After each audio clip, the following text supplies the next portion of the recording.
Hey everybody. In a moment, you're going to see a conversation between myself and Kelly Cadigan, somebody you might know from TikTok who has been in some controversies as of late. And I want to make it clear that the point of this conversation is really just to humanize her and get to know her and where her perspective comes from. It was a very fun and productive conversation, and I enjoyed it a lot. That being said, a lot of you might be questioning why I'm back on this channel, or some of you might have wondered where I was. For the past 6 to 8 months, I think it is, I haven't posted on this channel, and I had actually changed it to say, or the name of it to Papa Gut Archives, which I've now changed it to The Real Papa Gut. As far as the reason for that, I'll go into that on my new channel, which is called Papa Gut. You can follow that. The link will be in the description if you want to see some of the old type of reaction content. That being said, the reason why I'm doing this here now and revitalizing this channel is this is a taste of the kind of content that I would like to do that I feel gives a little bit more meaning to me. So I appreciate you guys watching and enjoy the video. Okay, so I guess the first thing, how are you? It's been I'm good. I mean, I'm okay. There's a lot going on the internet right now, a lot of yeah. opinions about me, but I do I don't see know. that a little bit. I looked at your Twitter a little bit here and there, and I've been checking some of the comments and trying to do a little bit of research before I had this conversation with you. Yeah, it's definitely been a lot for sure, but it's just internet stuff, at the end of the day. It's not that serious. It's not like I don't let the opinions of people get to me that much, even if I may make it seem like it does on Twitter. It's really not that big a deal. I'll get mad about it, tweet it, and then forget about it. Well, that's good. That's a good mentality to have because the internet can be a little toxic. So I understand where you're coming from with that. Okay, so I wanted to have a conversation with you, not in like a dunk gotcha silly stupid performative way, but I kind of just want to get to know you a little bit. We've been I guess acquaintances for like 3 years though, when I was on TikTok, but I wanted to get to know you a little bit before we got into some of your opinions. And I know that they've changed. I've seen that it seems like you've made you're going through a political I guess your identity's changing kind of a thing. Yeah. But I'm still I'm curious about. figuring things out. I'm sorry, what was that? I feel like I'm figuring things out. Yeah, there's nothing wrong with that. It could take a while, especially when you got a lot of voices yelling at you. But I'm still curious about some of the things you'd said and where your head was at when you said them. Because I think that there's a lot of people who, even though I disagree with a lot of the things that you said, I think there's a lot of people who agree with you. And I think that one problem is that people won't listen to the opinion or let it get expressed without engaging in some sort of almost virtue bullying, instead of listening to what it is and then kind of taking it in and then just countering it. So I would kind of just want to get to know where your head is at, not just for you, but for other people. So I guess where I want to start is a little vague, but what's it like being Kelly Cadigan? And am I saying that right? Am I saying your last name correctly? You are. Okay, Yeah, okay, it's a okay. nightmare, honestly. I don't know. It's okay. I mean, in a sense, I'm kind of getting what I always wanted, I always wanted to be an entertainer. I always wanted to have attention on me. I've never denied that. It's always been a goal of mine. But honestly, this entire situation, even though I called it a grift, it really was never a grift to me in the sense, because at least to my knowledge, that word means I was doing something intentionally and just not believing anything I said, when Yeah, that honestly in the is what that moments means. when I was saying certain things, I believed it and I felt it in my heart. Um and yeah, I don't know, it in a sense, being me, it is kind of manic. That's what a lot of people like to call me on Twitter. I feel like I'm manic sometimes. Maybe they're right now that I'm Yeah. thinking about it out loud. But Well, it's a lot.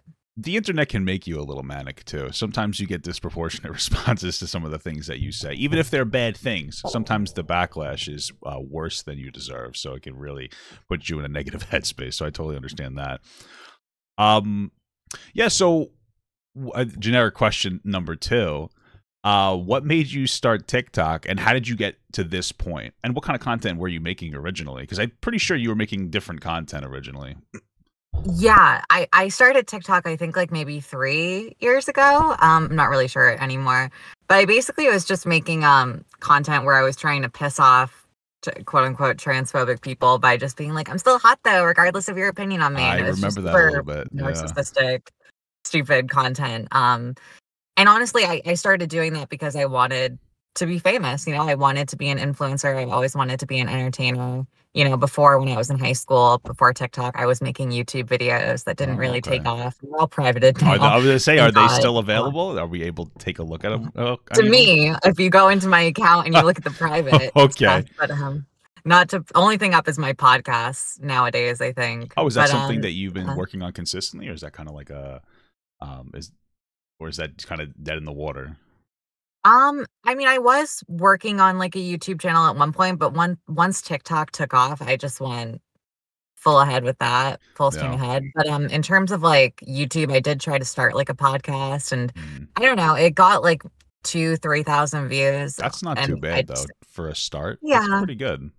I but to me, it was like I just felt like I was doing more numbers on TikTok, so I was like, "Why am I putting so much energy into this Hmm. when I'm getting so much more when I put more energy into TikTok?" Which Yeah. I know YouTube, it's like a gradual thing. If I stayed consistent with it, I probably would have gained a bigger audience on there, but I don't know.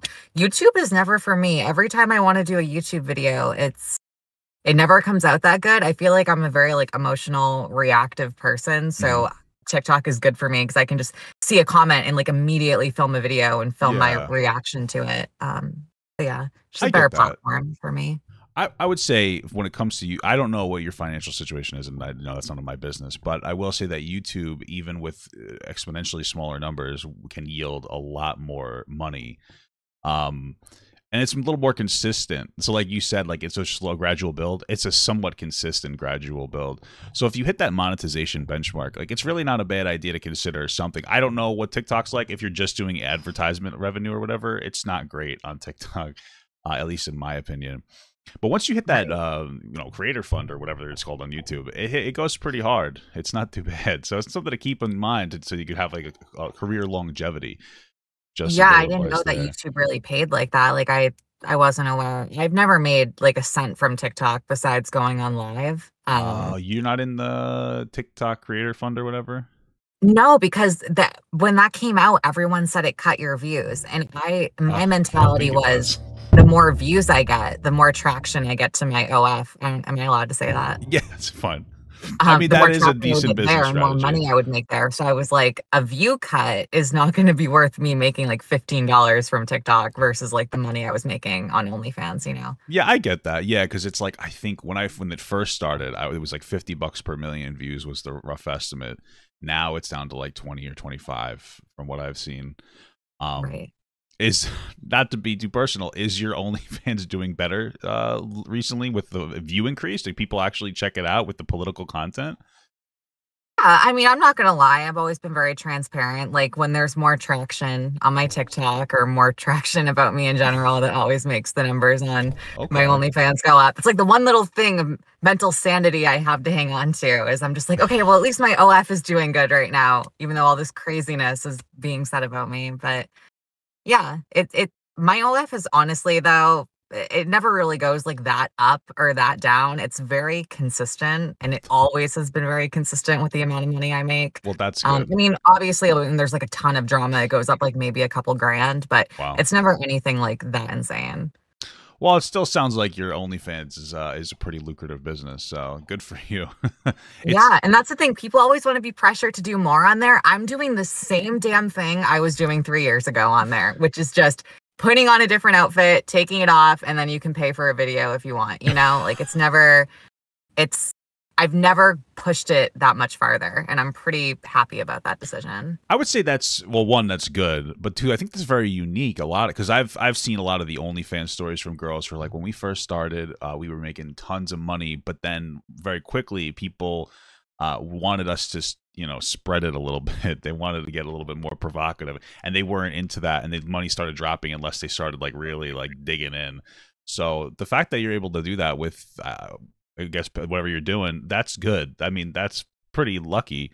And then you always have the option to take it that next step in the future if you Yeah, ever and wanted it's to. just you know, I kind of maybe now I'm thinking a little bit about it. Let me backtrack a little bit. There was a Mhm. time like 3 years ago when I first started doing OF where I was pressured by people to do like things that were a little bit further. And I think there was 1 or 2 times where I did film a video. Mm. Luckily, it was like pre-surgery, so it doesn't even feel like that was my body anymore. Okay. But I definitely was pressured in the very beginning to kind of push it further. So if there's anyone watching that has an OF or starting an OF, don't feel pressured to like do other things, because I mean, obviously not all the times, but most of the times you're still going to make money regardless of what you do, Okay. even if it's just lingerie.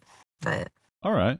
How did it? I'm actually just curious. This wasn't on the docket, but I'm just curious now. When you felt pressured by people to do things, like how did that make you feel? Because I've never been in a position where I've sold, I guess my body. Like I literally cannot do it. There's too much of me to sell, right? So, how does that make you feel to get pressured in that scenario?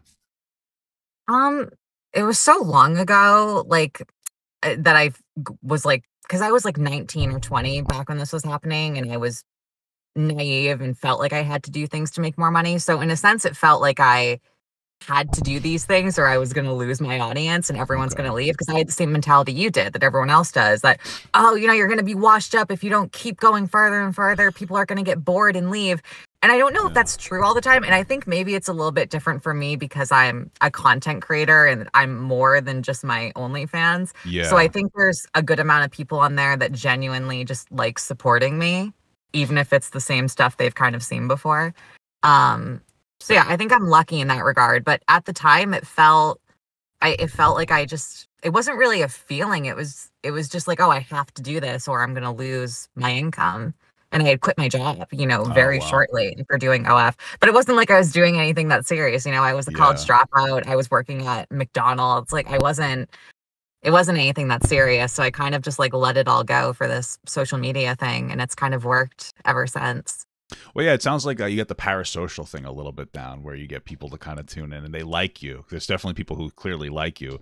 I think a lot of people do respect you at the very least, because you don't, like you said before, the grift thing. I don't know that anything you've done is a grift. It just sounds like you're going through like an ideology shift, and then people pick up on that and they can respect that, even if for some people, surprisingly, they don't even care if they agree or disagree with you in general, because this is for me too. They just sometimes like an honest opinion.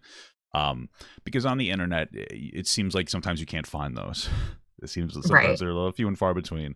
A lot of people, I mean, maybe you've experienced this, but being on the internet myself for a long time, I've gone through my own shifts, and I've noticed that there are people, you go into situations and you say things that it's so hard to communicate to somebody who's never done content. You'll probably understand what I mean, but like you have your center, and then there'll be a moment or a topic or an issue that'll happen, and you can't be fully you, and so you start to be like 90% authentic, and then slowly you kind of just engage in that like slightly less authentic thing until you hit this point where you feel like you're inauthentic, and it's almost like an identity crisis. At least I've experienced that before.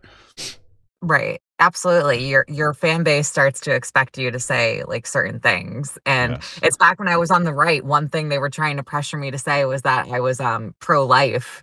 And I was just like, really? I felt the pressure and I stayed silent on that topic. But I really was like, damn, do I have to like say I believe in something I don't to like make these people not hate me? It's a lot of pressure. I could imagine. For me, the good thing is I haven't been viral for a very long time, so it's easy for me. That's the one thing about TikTok, is that like you obviously have virality, but that comes with like an amazing pressure, whereas like on my YouTube, I'm obviously less viewed, but that it's like such a nice mental health break almost, because you're still able to afford to do your living, but you don't have 500,000 people looking at a video and then just completely dumpstering you if they disagree with you, even if you're wrong. Right, they don't. So that's a little bit of a benefit, I'll say, for me at least, for not being on TikTok for such a long time. It would be a benefit for me, but I almost feel like I would kind of miss it. I have a love-hate relationship with the people who hate me. I understand. I don't know why. I think I would miss their mean comments. It's just been in my life for so long now. Do you think it's a cope though? Do you think that you've just like conditioned yourself, like I you know what, fuck it, like I'm gonna miss it, like, you know what I mean? You almost miss the hate. Is that what, or do you think that's like genuine? Or I guess a cope is still the genuine. I think it's more missing the attention than anything else. I've never lied. Everyone's always like, oh, she wants attention. It's like, I've never denied being an attention whore. Like, it's my entire job description at this point. Yeah. I mean, all of us, honestly, like even myself, not that I want like tons of attention, but like there's something that you have to want some level of attention in order to do this type of career. So yeah. absolutely. So I guess my next question here is about what made you gravitate towards more conservative ideology and conservative people? Did you grow up in a more conservative sphere? So my family, they say they're not conservative, but I grew up in a family that voted for Trump. Yeah, But hard they were sell. also Yeah, very accepting of me and their transgender child. So do with that information what you will. I don't know what I would label them. But yeah, I grew up watching Blaire White. I feel like I was a pick me even before I had a platform. I was obsessed with Blaire, and I literally took everything she used to preach and put it into myself, and that's what I would tell people and what I believed. okay, Um, and so when I got like a platform on TikTok, I started to like my views started to go more like middle grounded, more centrist as I like learned about the community and stuff, but I still had like my conservative views on some things, like when it came to like children being able to transition. Obviously now I view that as a little hypocritical, yeah, or me not thinking that non-binary people were valid, or just things like that. I I always still believe those things, and I felt like I was very censored on TikTok, mhm, that I wasn't able to, like, say any of those things I was feeling. I had to, yeah, like, sell my soul and, say that all these things were I believed in, and say that, like, I believed in all these things. And I don't know, it gets to a point where, like, you're you're preaching what you don't believe for so long that you almost, like, break. And I think that's yeah. kinda what happened to me I was was gonna say it I makes sense to me. yeah, I kinda just wanted to start saying all the things they didn't want me to say almost, and it wasn't intentional, like, it kind of was just like a slow build. It started with the Nashville shooting and people telling me I wasn't allowed to misgender the shooter. Mhm. Um, Were there a lot of that's people still a saying that? topic I have a hard time with, but I understand the context of it now and why they wanted Yeah, me to not misgender that person, if you can even call them a person. yeah, Um, but I didn't wanna do it. I didn't wanna call them by their preferred pronoun because I didn't think they deserved it at the time. So I I don't know, from there, I just started saying how I felt about non-binary people, and from there, I started talking about, how I thought there were only 2 genders, which mhm, looking back, I think I believe there's 2 biological sexes, and I do separate sex and gender. But, once I got on that conservative grift train and, like, I was getting all these followers, especially on Twitter, that were, like, expecting me to say certain things, I kind of just it's weird, my entire Twitter feed completely changed, and it was, like, out of nowhere once I started getting all these new followers that, it became very conservative, and all I was seeing was conservative content and, like, anti-trans propaganda shit. And when you're seeing that all the time, and then you're also getting praise from those same people, mhm. it's a really weird mixture, and you almost start agreeing with them and thinking you agree with them on everything. And it did kind of turn into a grift a little bit for me, and I will admit that, but it's just hard for me to say grift because I really do feel like I meant the things I said in the moment. Like, I didn't Yeah, feel like I was lying or putting on a facade. But once I started, you know, seeing the response from the left, and, you know, I, it wasn't just the response from the left in the Naomi interview, but it was also just like the right telling me certain things that really bothered me. It was a yeah, few things in particular. I think the biggest one was them telling me that I wasn't allowed to use the women's bathroom. mhm, I thought that was, like, pretty brutal, especially as a post-op trans woman. It was them telling me I had to be a trans-identified male and that I could no longer call yeah, myself even a trans woman when I mhm, was going out of my way to say trans woman and not just woman for them, and I was going out of my way to call them biological men and women and not cisgender because they said they took offense to that term.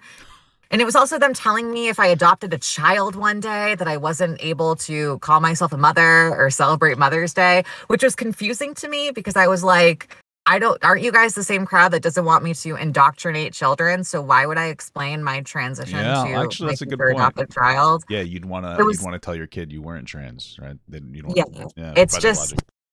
it, I don't know. A lot of those things made me realize that out of all the respect I was giving them and trying to find middle ground with them, it felt like there was no compromise or middle ground being met for me. And that really bothered me. And made me start to see the realities of the type of people I was supporting. Mhm. And then I don't know. And then it was like just the way that they would treat trans people who didn't pass as well, which was weird to me because I felt like they were more accepting of me because I passed better, but Probably, they yeah. also wanted to tell people they couldn't transition until after 18. So I was like, you guys only accept people who look a certain way, but then you want to prevent them from being able to look that way at all, to probably get to Yeah. a possible It's a little point. Not to say hypocritical, it's isn't it? impossible. Look at Blaire. Like, she's gorgeous and she did after 18, but it's just, I don't know. It was all those things. And then I started to just like look at things objectively, and I started to realize my own hypocrisy from the left, because Mhm. when you get told that you're a hypocrite so many times, you start to like think to yourself, am I really a hypocrite? And I did think about it, and that was really the moment that kind of set it off for me, was when I thought about the topic of what age is appropriate for someone to transition. Because the right will have you think that if you say anything other than like, oh, it's after 18, you're a predator, you're a Yeah. child Yes, abuser. that word is thrown around a lot. Like grooming is the new Yeah. conservative obsession. Absolutely. And they just I thought about that, and I was like, I transitioned at 15 and I'm perfectly happy now. Like, I'm who I am because I was able to transition that young. And especially when it comes to the topic of puberty blockers, that what the right loves to throw around? They love to throw around this statistic that says 80% of children that think they have gender dysphoria will outgrow it by the time they hit puberty. Mhm. And I used to use that headline as an argument back when I was with them, and I did some research on it. And when you really think about that headline, it doesn't make much sense, It turns because out not no to be true, right? child that hasn't hit puberty yet Mhm. has no need to go on puberty blockers. You don't go on blockers, to my knowledge, Mhm. until you've just hit puberty, or like right after. So if these kids are outgrowing their dysphoria before puberty, then what does it matter? Because no medical transition would have taken place Right, then yet. they Like, would it's have only such a socially misleading transitioned. headline. Yeah. Yeah, I see people throw around a lot of statistics that like if you just fundamentally leave people to their own devices, they'll just grow out of it, which is an interesting point. My understanding is some of that has to do with the fact that like that was gender identity disorder instead of gender dysphoria, which is a totally different thing. There wasn't as much of a mental health focus. A lot of these studies are like 30 plus years old, and it kind of comes into this whole trans conspiracy narrative. That's what it really boils down to, because you'd have to believe that for some reason our mental health and medical health systems were just like fucking around. That they were just not basing anything on any type of fact or logic or reality in order to engage with that kind of stuff. Um, Right. but we did a lot of stuff. I wrote a couple things down to go back to. The first thing is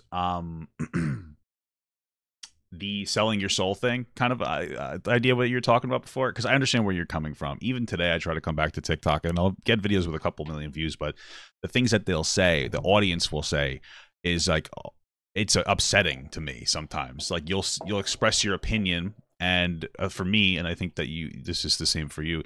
There's like a genuinity behind it, and not necessarily trying to be hateful or divisive, but people will kind of pick up on it, almost like a dog whistle, and they'll assign a particular value to you. So if you make, like, for me, I enjoy sometimes making edgy jokes, but I also make a lot of social and political commentary that is like pretty left leaning. I'm surprisingly more left leaning than a lot of people would expect. But the comments I'll get on TikTok are just horrible, and sometimes they're just like racist and bigoted, and it's a disappointment. And when I was younger and first starting, maybe TikTok was different and people were more intelligent and could actually read things correctly. But now, either it's because it's now or because I'm more aware of it. I don't know what it is. TikTok is really stupid. I feel a lot of people, a lot of the opinions on there, or a lot of the commenters are just really worse than ever. It's a lot of the same jokes too from people, like blood is self-reporting or some shit, like all the dumb bullshit memes on there, which is it's just bizarre to me. But I could also identify with you're really into Blaire White. You said that was almost like your inspiration, you were saying before, right? Yeah. And Jon Stewart is like that for me, so I co-opted some of his ideas, and then you kind of grow from there in that capacity. So I understand a lot of that. Damn, we went through so many topics. I'm trying to figure out which one I'm I want sorry. to. I went No, a it's lot totally. I sometimes. totally understand. I totally understand trying to get it all out. Um. Okay, so then let's do this one. Um. You had mentioned about bottom surgery, about trans people who didn't get bottom surgery. It's the way that it was expressed to me, or the way that I interpreted it, was that they're not valid trans people. It seemed like you had said that previously. Is that like an idea you still hold to? No, I think that was something, I think that's an idea I have to let go of. I don't want to blame everything on the right because, like I said, some of these ideas I did have like long ago, but back Mhm. when I was watching Blaire. And and not to blame her at all either, because I don't even think she has said this, because I don't think she's even gotten the surgery. I don't think someone needs the surgery to be considered a trans woman, especially with all the things I've learned about the surgery. A lot of things I've learned about the surgery after having it. I really didn't know a lot about the surgery before going into it. Mhm. Um, but I definitely think it's a lot. It's a huge thing. It's a lifelong commitment. I don't think it's that big of a deal of a lifelong commitment like they like to make it seem like it is on Yeah. Twitter. But nonetheless, it is a commitment. It is a lot. It is a risk. You're going into a surgery with potentially you might not even be able to orgasm anymore. Mhm. That alone That would is a be huge thing for some people. that would be a little Luckily, I upsetting to came out of me. the Yeah. surgery, no complications. Everything worked out for me. But I understand now that if you look at all the risks and some of the pictures I've seen of people who have had super bad complications, I could see why someone might not want to go through with it. Um, what's weird to me would be if you asked a trans person, oh, if you could snap your fingers and you could get the surgery without any complications, would you still do it? If there's trans people that say no, I'm not going to say they aren't trans. What I'm going to say is I don't understand. Okay. I see. That's But what I wanted to get at, because I was noticing that you were talking about like the risk factor and you understanding why someone would not want to undergo the risk factor. But fundamentally, it seems like you were, and I get where you're coming from. Of course, you don't understand why, if in a perfect world you couldn't completely transition, why wouldn't you do that? Which is an interesting, I guess, psychological question, considering somebody's kind of, I don't know your specific struggle, and I'm obviously not trans, so. But I could imagine, I could see somebody almost engaging in some kind of a cope as they get older to not want to fully change. Like, for instance, I'm a big guy, right? I'm overweight and I am losing weight, but I don't want to be skinny because I've gotten to the point where I've been so adjusted to it. So I want to get to a healthy weight range, but I want to stay kind of a little chunky. It's like part of my identity now. And so that's the best way for me to be understanding of somebody who may want to keep their genitalia, because I get it from that capacity. They might have just gotten used to it. It's their old friend now. So I understand that. And I also understand that different people have different expectations and different ways of, I guess you'd say, treatment for their gender dysphoria. So I get that. Does that make any? I get it. yeah, no, I can Yeah. see how that could make sense, especially if you're someone who's transitioning later in life and you've spent so much of it with having that genitalia. I could see why you might not want to get rid of it, even if you knew you could and have it come out perfectly fine. Yeah. But that was just a concept that was really hard for me to grasp because I'm not going to lie, like there is a hierarchy, specifically in the trans woman community. I think it's just in the woman community in general. There's always like a competition, it seems like, but it really was like I was in like I don't want to say a group of people, but I was in like a bubble, within like group chats where it really did feel like it was trans women that had the surgery were superior. And, Hmm. when you hear that for so long, especially when you're younger, it it makes you feel like, you are better or you're more of like a woman because of that. And obviously that's not true. Like Yeah. there's no difference between me before the surgery and me after the surgery when it comes to like what's in here, and her Yeah. insole. So to me, that person, because I was still just as much of a woman before as I am now. Yeah, Like you're I'm the just same happier human now, right? being. That's what it really boils down to. You're just happier after after the surgery. Right. That's really the only difference, which is, I think, something positive to focus on. So I'm just curious. You don't have to talk about what group chats were you talking about. Like, did you have like a trans network of, like, I guess, friends or acquaintances that you kind of talk to? I had like a couple group chats of one that was specifically all trans women. This was before I went to the right. This was like earlier, kind of. Yeah. And these weren't really like friends. They were more just like group chats that were created like on Snap at the time. Yeah, like And they like were just Facebook. like, yeah, not necessarily No, I know, Facebook. not It was Facebook, more, like a Facebook group. I understand. I'm right. a little bit of a boomer. So that's how I relate It- to it. So, and just they would say some toxic things, just very like hierarchy mentality. I don't want to like get into like specifics, oh, I but understand that. I just find it interesting because you said that was when you were more progressive. Were they more progressive trans people that were, to an extent, gatekeeping like some like transness? there weren't any like fellow creators. It was more just like No, that's not what I meant. But it seemed like you were more progressive. I would assume that they're a more liberal space, or well, It's hard to explain because, like, I mean, a lot of people that are liberals as well are more like liberal people publicly aren't that really No, I know liberal what I behind was closed getting at doors. is that seems like even within some of the more progressive spaces, there seems to be, I guess you'd call that some form of transphobia, with some people feeling like superior and kind of looking down on other people who may not have. Well, a lot of it is financial access, and that was just curious to me. That's why the only reason I was pushing a little bit. But if you're uncomfortable with that, we can just move on from that group chat. No, I'm not uncomfortable. It's just that, I don't know. I just feel weird talking about what was said in like private conversations, Yeah, but that's fair. I That's get fair it enough. though. Like, I don't mind you like pushing. Oh yeah, no problem. We don't have to talk about that. Um, okay, so cisgendered men and women. I've seen you allude to that. Um, I guess from conservative perspective, they almost treat it like a slur, and you seem to be sensitive to that, which I can appreciate. But do you think that there's any validity in people actually saying that they don't like to be labeled as cisgendered? I think looking back on it when I was in like my grift, I was trying to make a compromise with people that, like, you know, if we said biological men and women, that they would be open to calling me a woman or a trans woman. Mm-hmm. But now that like I'm out of that mindset of trying to just specifically please those people, I feel like in a medical sense, using the term cis just makes sense for differentiating people Oh from yeah. trans and biological men and women. I believe there was a point, I forget how she like worded this, but Naomi brought up a really great example during that debate of why cis is like absolutely necessary in a Mm-hmm. medical setting and why biological man and woman wouldn't work. I forget exactly what she said though. I'm actually talking to her in a couple days, so I'll have to Yeah, I ask her saw that about on that. Twitter. It'll probably be much more of a more clinical, intelligent conversation. I'll tell you that when you talk to her. Yeah. I feel bad about it because honestly, I don't think she's a bad person and I think I treated her like shit. But That was an interesting conversation. You know what I mean? Don't chastise yourself too much. Sometimes you just kind of operate in a way, and you could work. You could always do better. That's the way that I look I mean, at I it. could definitely do better on that slave comment. I don't know I what the hell I was I am thinking when I curious about said that, that. but I wanted to talk about that like more towards the end after we talked about trans people and everybody's kind of gotten to Okay. know who you are. For my audience, you know, this is one of the reasons I didn't want to do it live because I love my audience, but sometimes they can be very annoying, and I know how to just not look at chat. I didn't know if that was something that you would look at, so I wanted the people to go through and get to know you before we got there when to that slave comment because there's surprisingly I think a lot of people who almost they don't feel the same because I don't know if you feel that way or more if it's like an idea that you feel like you never could have expressed or got answered by somebody, which I think a lot of some more I'd say toxic ideas can arise from when you have like just a thought and you can't ask a question sometimes and then you just that thought that kind of festers and then other things invade that like oh I can't even express myself and you just start to get like very hateful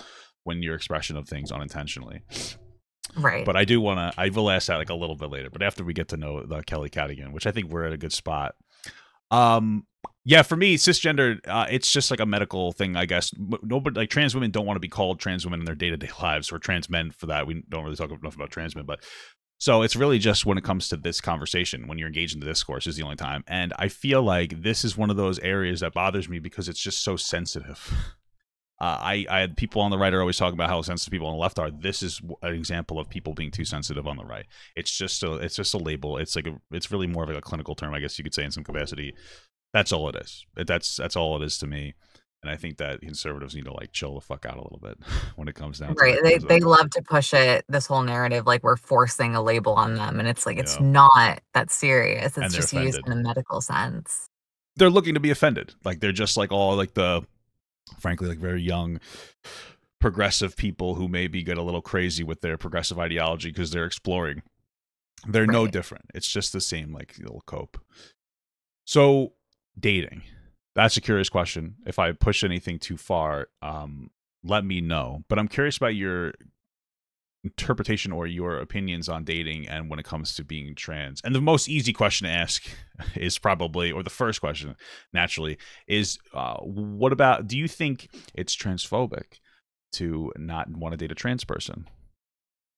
No, I do not. That is one thing the left will never make me say. I don't think it's transphobic to have a preference on who you date. I don't think it's transphobic, or I don't think it makes you a bad person to have any kind of preference. I think people are allowed to date who they want to date and not date who they don't want to date. Yeah, I tend to agree with that. I will say it's interesting because I've always thought about it. And like I don't personally care, but I've thought about the idea because it's just a preference, and I think as long as you're being respectful, I think that you agree. Who cares? If you're telling somebody you're not going to date them and you're calling them slurs, I think that's probably transphobic. But if you're just like, no, thank you, I don't think that's an issue.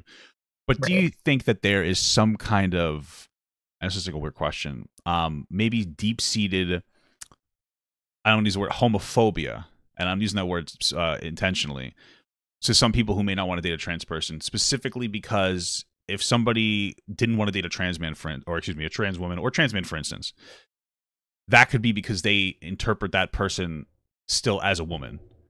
And so they're like, I don't really want to date a woman. And do you think that would, what do you think about that? I don't necessarily think that's true, but I don't really think it matters. It's like if No. someone doesn't want to date you if someone doesn't want to date me because they see me as a man, cool. Like I probably wouldn't want to date that person either because they clearly don't see me as the way I Yeah. want to be seen. Um, so I mean, I don't know, maybe to That's a how degree, I feel but about it's one of those things where it's almost just like an interesting thought, but it's nothing that I would go around and be like, you're some kind of homophobic. I wouldn't say that to anybody. I just thought it was an interesting thought. That's the only reason I asked that. I think people say a lot of things until they're met with a situation where they have an opportunity with someone they do find attractive. That's Um, probably true. Yeah. I definitely so can understand that. I don't know. When it I don't comes, know. yeah, no, it was an interesting thing. Somebody had mentioned the idea of it, and I was like, okay, I could explore that just for fun, but I wouldn't, in practice, I don't think it really matters. But I can see, well, there are some people, some of the narrative, which I think hurts trans people, because I think most trans people just want to be seen as valid, is, this idea that you're transphobic if you wouldn't date a trans person, which has spawned the super straight thing. I don't know if you remember super straight on TikTok, where you were like, you were extra straight. What do you, that was wild.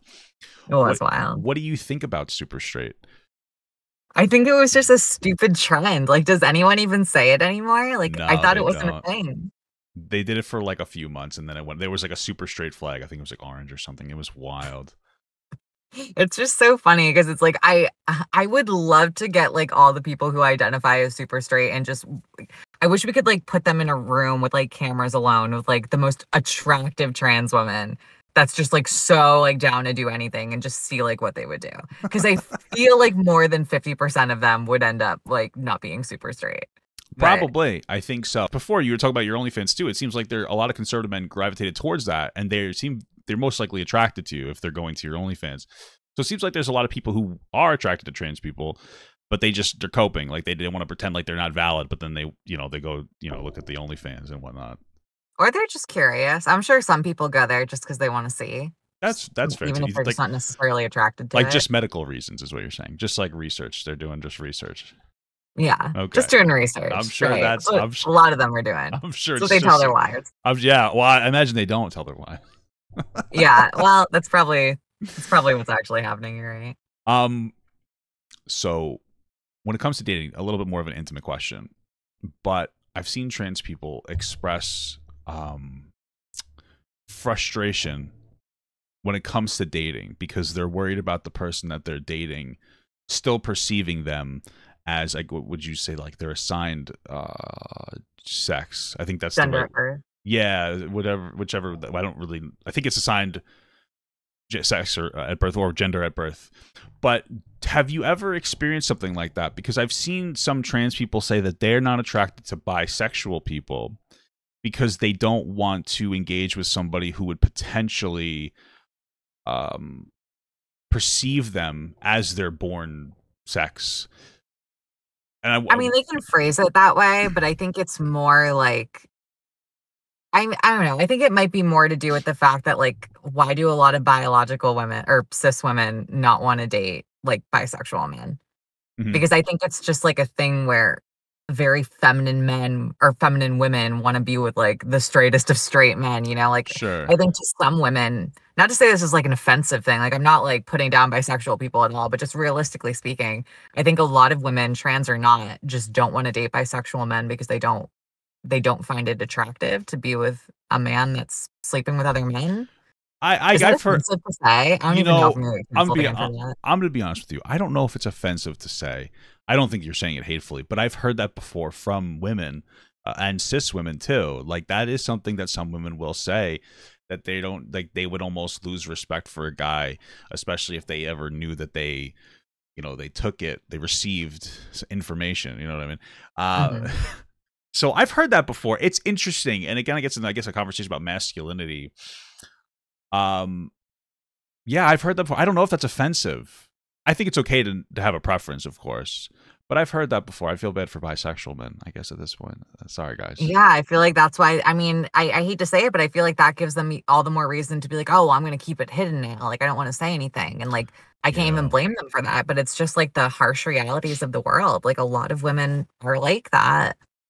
Yeah, that's true. I wonder where that comes from. I wonder if there's like a biological aspect or if there's some kind of socialization, because I was having like a conversation with my wife a while back. And she's a behavioral specialist, so we have like very weird conversations sometimes. And I just had a brain fart. Hold on. We had a conversation about young people and like exploring sex, because when you're like a kid, it's gross to think about, but like sometimes you experiment. And when it's between women, that seems to, or girls, that seems to be not okay, but nobody says anything. But when it comes to young boys experimenting, there seems to be met with like some form of aggression. Like a gay young boy, I think, receives more negativity than maybe like a gay or a bisexual young girl, and that exploration isn't there. And I wonder if it all comes down to that, and really just like shitting on femininity historically, especially in men, or specifically in men, whereas like masculine women don't get nearly as much flack as feminine men. And I wonder if it comes from something like that. I mean, I wouldn't doubt it, especially with the way, like, our brains work during childhood, it would not surprise me if that's, like, a huge factor because 'cause you're just soaking up everything at that age. Yeah, isn't that crazy? So all these bisexual men, they're just trying to live their authentic selves, and all these women are just shitting on them. Uh, so for you personally, and you don't have to answer this question, have you ever gone into a relationship or dated a guy or went on a date with a person where, well, actually, I guess I should. Are you straight? Yeah, I've actually been in a relationship for the past, so we met in 2019.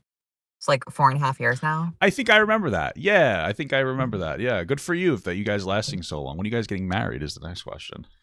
We're so yeah, the thing is we met when we were 19, so, No, like, I we're so understand. young. We just bought a house, though, we're moving in, like, Wow. 28 days, 27 days, something like that. So that's why I've been in the car. Everyone's like, "Why are you in your car?" It's like, because 'cause I'm living with my parents right now, we're trying to get a house, Well, but, congratulations for that. That's a nice step. Living together is definitely good before you get married. It's a great idea to kind of, yeah, you thanks. know. We lived together for, like, 3 we were just living in an apartment together for the past 3 years before we came up here. Oh well, good for you guys. Okay, so you're straight. Um, have you ever kind of been on a date with somebody or dated somebody or interact with somebody where you did get the feeling that maybe they perceived you in some capacity as a man and it didn't feel as valid? And hopefully that wasn't like a rude question. I'm just curious about the No. relationship that trans people have with dating and finding somebody that may not necessarily see them the way that they see themselves or what their authentic self is. And that's where I'm getting at with the question. Yeah, my I've only been in 2 relationships my whole life, the one I'm currently in and the one before, I dated a guy for, like, 3 months who definitely I thought saw me as a woman, and I definitely think he was just using me as, like, a fetish. He would make comments like, "Oh, like, I really like you, but you're never gonna be able to give me a baby," Oh, or, that's you horrible. know I remember one time, I'll never forget this, we were with his friends, and, I guess when I get stoned, I tend to, like, let my voice go a little bit, I guess, Okay.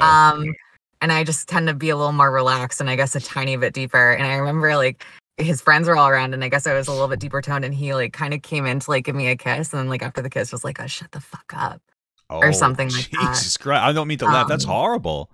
yeah, and I remember one time we were in, like, the car, and he was like, "Oh," I was like, "I get, like, self-conscious about my voice sometimes," and he was like, or he made, like, a face like that, like, when I asked, like, how, like, passable it was. So, I don't know, there were just I definitely feel like that person saw me as male, like, I don't think they saw me as a woman, or at least in the way I wanted them to. Yeah.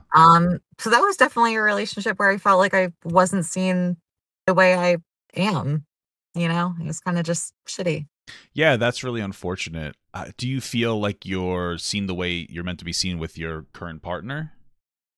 Oh, absolutely. Zach is amazing. That's Zach good. is I don't know how I got so lucky to have, like, my boyfriend, but he genuinely supports me, loves me, sees me as I am and how I feel I am, and I couldn't ask for a better person in my life, honestly. I'm so much happier now. That's good. That's a very beautiful thing. I think I know that love is a very beautiful thing. It's something that I've been appreciating a lot, especially since I met my wife. And it sounds like he's not bisexual.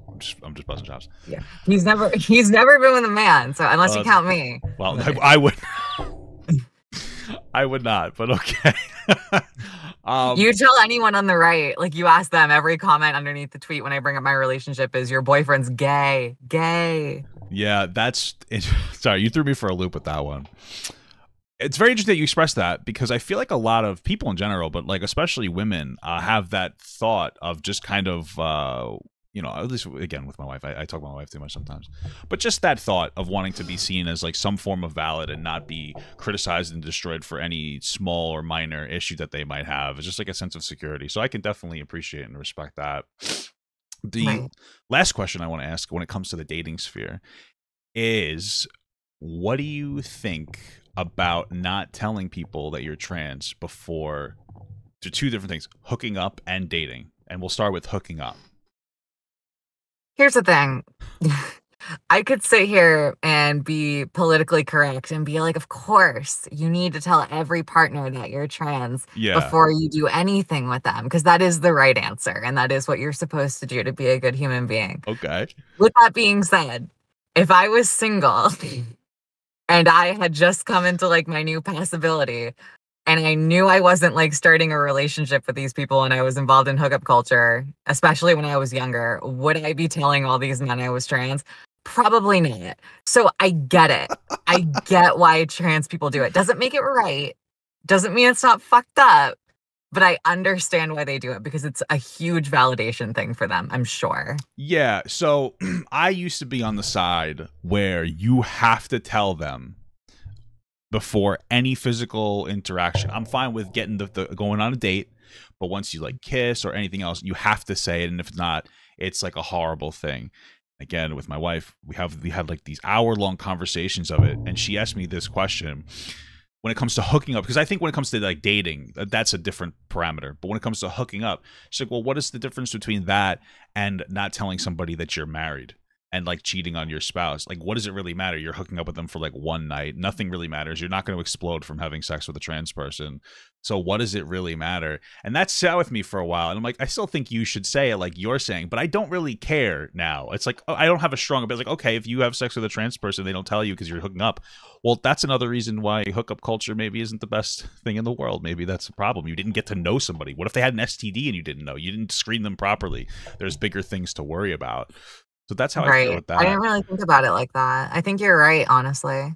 Yeah, that hit me. I was like, oh fuck. I thought about that one for a while. It took me like months to like settle into that, but I was like, no, that doesn't make any sense. And then slowly it was like, oh shit, she's right. That doesn't mean anything. And there is no harm. And again, when it comes to dating, I think it's a very different thing. It's a very intimate thing, especially if you're building a relationship. You want to be with somebody that you know fully, and you just want to know somebody completely. And I think if you're in a dating scenario, you should express to somebody that you're trans, of course. When it comes to hooking up, I mean, like nothing matters. And people act like if you sleep with the trans person and you didn't realize it, then you're going to die.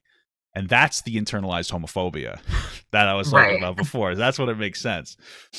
Of course, to protect yourself, I would say in a hookup scenario, like you might want to say something because some people are horrible and they'll really hurt people.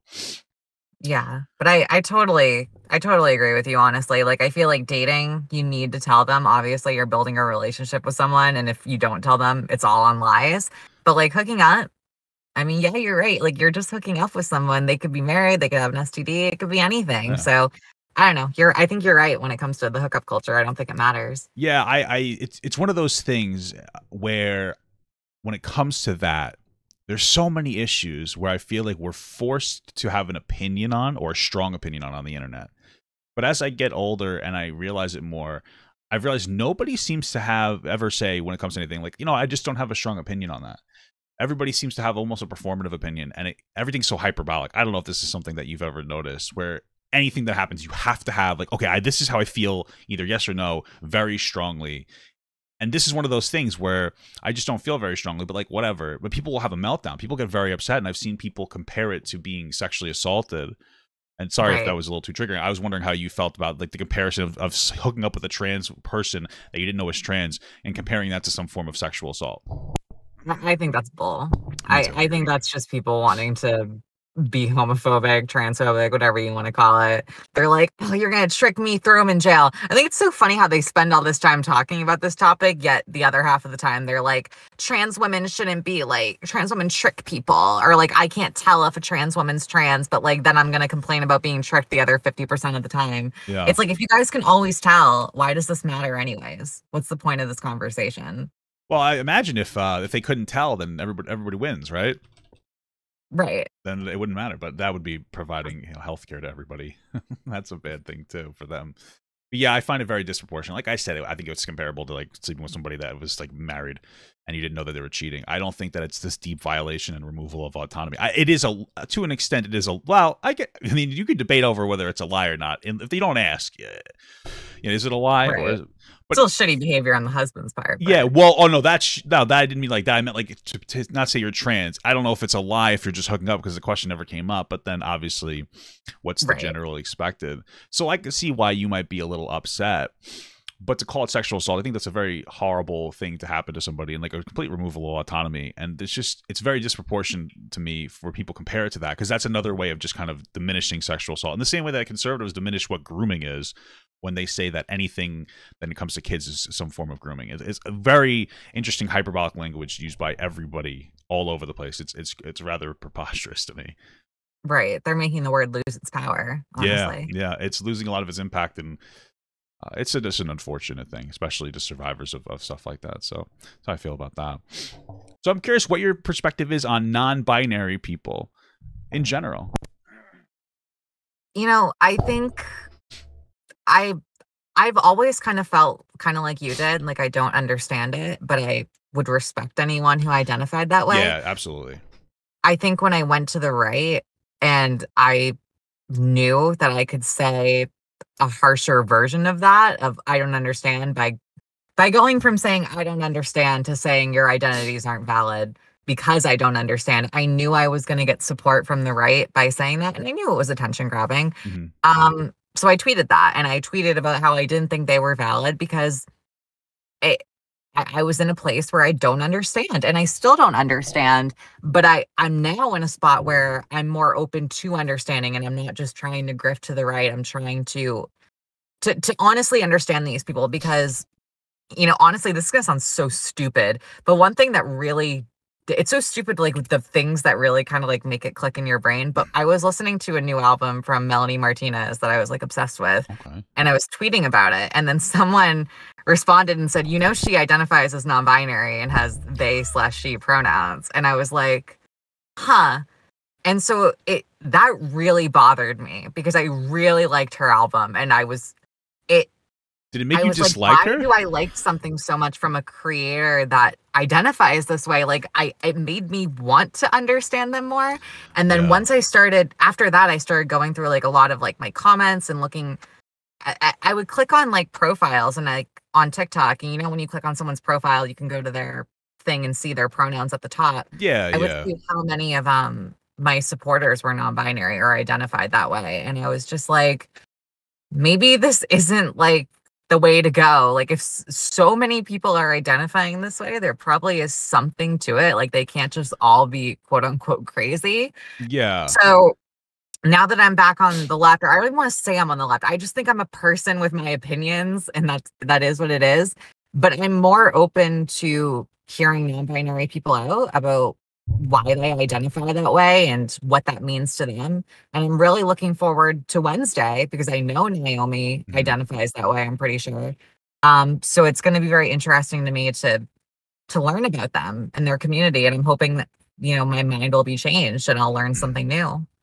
Yeah, it's interesting how what you mentioned, that basically knowing somebody helps you understand a little bit. It's almost this thing where you don't really have to get it, but if you know somebody and you appreciate somebody, it becomes more valid to you just by like, oh, I like that person and they are this thing. So I can understand that because that's kind of where I am, because I don't really understand it too much, but I have heard this concept of like, you obviously know what gender dysphoria is, but have you ever heard of the concept of gender euphoria? No, is that just like It's like the someone? opposite. So a long time ago, I talked to. Do you know who Desmond from Brini is, or whatever, on TikTok? The teacher, Yeah. the non-binary teacher. I had a conversation with them years ago, and we took, because they. I don't know if they have gender dysphoria. I don't remember, but they have, what they talked about was gender euphoria, and it's this idea of, instead of having a distress associated with one identity, you have an immense amount of, well, euphoria associated with another one. And I think that's apparently where non-binary people are coming from when it comes to that perspective. So I thought that was interesting. Yeah, huh. I've never thought about it like that. Like I do know who Desmond is. I thought they just identified as like their pronouns are just they them, right? They I don't might know. be. I think Desmond might use he, they. I don't really remember. Desmond's a very interesting person. They're very for your podcast, Desmond's is a nice person to talk to. I don't know if they like me very much. I've seen every video they've made about me. They just recently said they feel sorry for me. I guess that's a start, but I think they still hate me. Well, one thing to engage in or understand is, there's a lot of people who still hate me, and I try, and it's impossible to fully do it, but I try to understand why. And I'm like, I get it. I've said some dumb shit. I had a very brief period where I would say some very provocative dumb shit before, just like in a similar way where you had a thought that was just like a little bit, and then you got angry and you just started you just started kind of leaning in and being like almost disrespectful in your expression of like a particular thought. I've said awful, shitty things too very recently. So like I understand why people hate That me as well. that's where I'm assuming we're on a similar page when it comes to that. We had an idea that's not by itself harmful, and then we don't express it, but then we get angry and we kind of express it in a toxic way, especially for a little bit of an attention grab. And it's not even like intentionally wanting an attention grab, but it's just now part of you to want attention once you get a lot of attention. Such a weird, almost like weird way relationship people have with their content. At least that's my experience with it. Right. Yeah. To non-binary people, I've wondering. It's a weird question, and it's an exploring question for anybody who's watching. I have a theory on why some people identify as non-binary, especially how it seems that it's a lot of assigned female at birth people are identifying as non-binary more and more, and obviously both, I guess, assigned male and female are both identifying, but it seems to be more like for the people who don't know what that means, biological women. I don't say that disrespectfully. I just say that to be. And I wonder if this is something that maybe this makes sense. I've been thinking about a lot. Maybe this is too pseudo-intellectual, but I've been thinking about the mythology of man and what does it mean? It's because I've engaged in a lot of red pill spaces. I don't know if that's something that you've really engaged in, the red pill space, but I'm very active in like the red pill space, and I'm rather pretty against your Andrew Tates and whatnot for the way that they talk about women and talk to women, and then they don't really set up for healthy marriages or relationships to be able to be there for their kids. They're the kind of people that, in my opinion, are going to create more like fatherless children. Right. And so one of the things you hear a lot is like what it means to be like a high value male, and there's this mythology associated with being a man that is so incredible. It's like to be the perfect man is a person who undergoes an incredible hero's journey, who gets all the women, who makes tons of money, who can have complete freedom from anything, any responsibility. They're a badass. That's the mythology of man historically, and the mythology of women is to cook and clean for that man. And so part of me feels like one of those reasons that there's this incredible mythology of man that causes a lot of people who are assigned female at birth to look at what it means to be like the ideal woman, and there's no strength or power associated with that. It's complete submissiveness. And I could see why there might be a disconnect from that perspective. But then there's also a conversation that we're having about, and in general, a very heavy sexualization of young girls, especially in our society, from older gross men. And the way that we talk about it to try to protect young girls, I think sometimes it becomes a little bit scare tactic-y, which we do fundamentally. Like, when it comes to abstinence, or when it comes to conversations about sex for young people, we say, don't do it, you're going to die. Like, that's what I learned. I'm going to die. You're going to get an STD and you're going to fucking die. Rather than like saying, hey, listen, this can happen, and sitting down and trying to level with the kid. I was just talking about like the mythology of man propping up men to be like these amazing things, and then women are in a situation where like the ideal woman is just somebody who's submissive to a man, but then on top of some of the real fears of being a woman with like some kind of like assault or violence, most of the time propagated by a bad man, but another man or a man. And then the way that we teach safety on that issue, it can be very fearful. We instill a lot of fear because sometimes it can be difficult to communicate, especially to a young person, the actual genuine fears or issues that are going on. And so I'm wondering, for me, that explains at least one potential reason why there are more assigned female people at birth identifying as non-binary. But then I could also see some young assigned male at birth. Sorry, the vernacular is very new to me. It's very weird to say it out loud. Sorry. I could see why, if they don't feel like they can identify with that hero's journey, incredible mythology of a man, that they would also maybe want to steer away from identifying as a man. And I was wondering what you thought about that. And I'm sorry if that was a little weirdly, if it was a weird jumbling I just did. No, I get what you're saying, that may be a reason why a lot of people do decide to identify that way, especially a lot of, assigned female at birth women. Or non-binary. I don't know. I'm trying to like phrase this in the right way. I've the same. I know exactly where you're coming from. It's tough because I don't want to like make an assumption about a community that I genuinely just don't understand at all. But I could see why that might be a logical explanation, just because of what we've taught people the roles of gender are and what it means to be a woman, and why that might not be what some women want, or people. I get what you're saying. Yeah. Non-binary people. Yeah. It's tough for me because like I love that about being a woman. Like I love being submissive. I don't want to be like alpha or whatever. I don't, that's just, I would love to just stay home all day and cook and clean while my husband goes and works. Like it sounds like paradise to me. Yeah, well, it's an interesting thing because my wife says some similar things to you, but I also think that there's something to be said about finding a guy who won't abuse that scenario, right? So, like, if you find that, that makes it's incredible when you got a guy who's not an asshole. And I've been an asshole for a long time, so I'm just getting better. But that's because relationships are a positive thing, for a force for me. Right. When it comes to non-binary people, I've heard some trans people express this, and I want to talk about it in a way that's not like anti-non-binary. I just want to I'm wondering your perspective on it. But I've heard the concept of trans erasure through the empowerment of non-binary people in a way where obviously it falls under an umbrella of like non-binary, like gender dysphoria with and without, basically. And some people have expressed that they feel like non-binary people who don't go through the same struggle as somebody with gender dysphoria, because it is a different struggle, and I would say that it is not as much of a struggle. I would say for non-binary people, maybe it's more gender euphoria, but you understand what I'm saying. Do you feel that that's somewhat invalidating to your identity?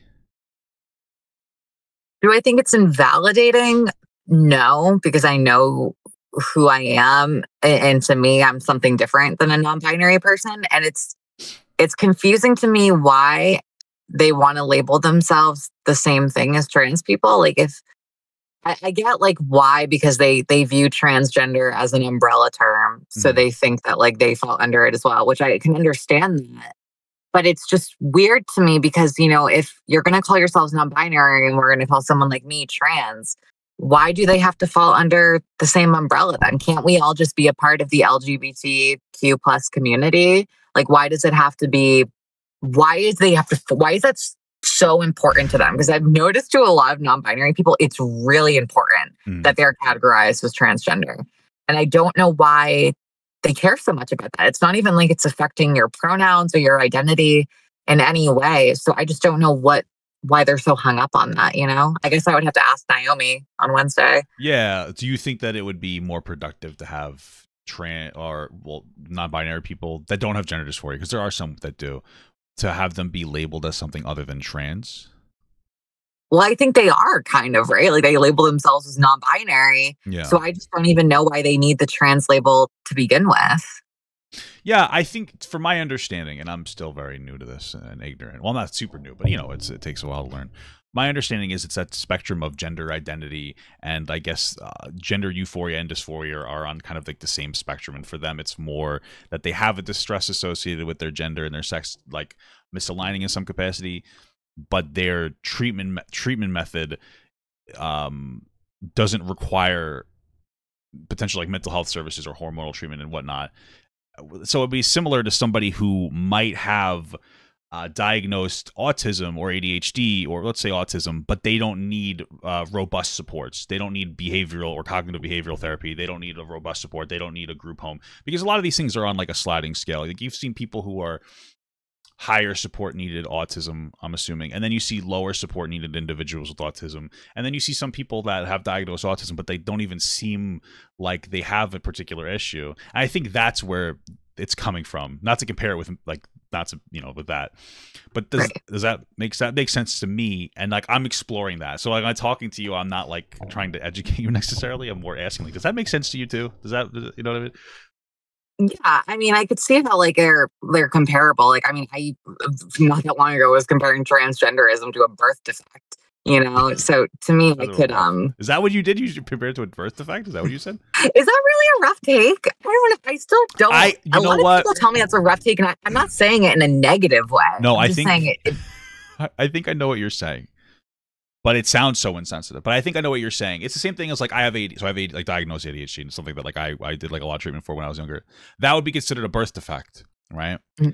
But that I think, and I don't care because I'm like I really don't. So it doesn't matter to me. Like I'm somebody who like I'm fine. I'm doing fine in life. It hasn't been a massive struggle. I've been able to overcome it, whatever. But I think to some other people, calling them like defective, like that's like you know, it's like you get a vacuum cleaner that doesn't suck. It's like that's what you're saying almost. Where it's like I would say not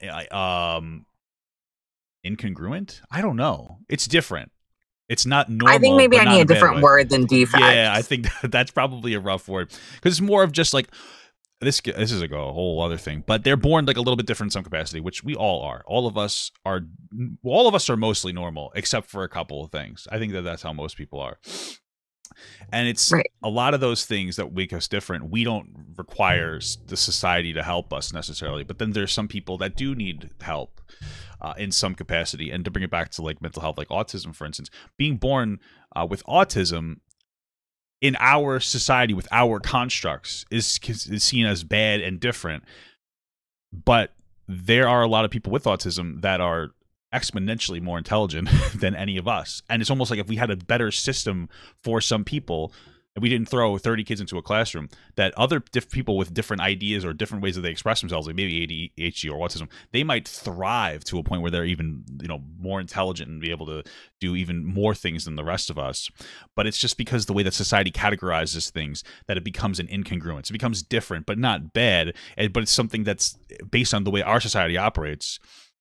Becomes like a struggle. Like if everybody was non-binary, it would be normal, and it wouldn't matter. It wouldn't be a second thought. There'd be a lot of people probably wouldn't have as many mental health issues associated with it.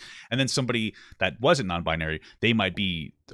It would be a different way that they were treated because now they're in a society that treats people as gender neutral in some capacity, and that would be distressing for them to engage in. And it's this weird conversation about the way that we socially construct things and how it has impacts on people.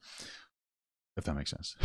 Right. No, totally. I get what you're saying. Because, like, if someone was just, like, not non-binary, born into a non-binary world, they'd be treated as if they were the one with autism. You know, they'd be the odd one out. Yeah, they would be. I probably shouldn't have said it like that, but you know what I mean. I know what you meant. I know you didn't mean anything negative by it, but I know we were comparing it to autism before too. I understand that. No, but they'd be othered, and it's so weird when I think about these things. For me, and it just blows my mind sometimes thinking about like social constructs and the way we organize society, and how even before you had mentioned that there's only two sexes, which like there are, but we also have intersex, which I know that you know that.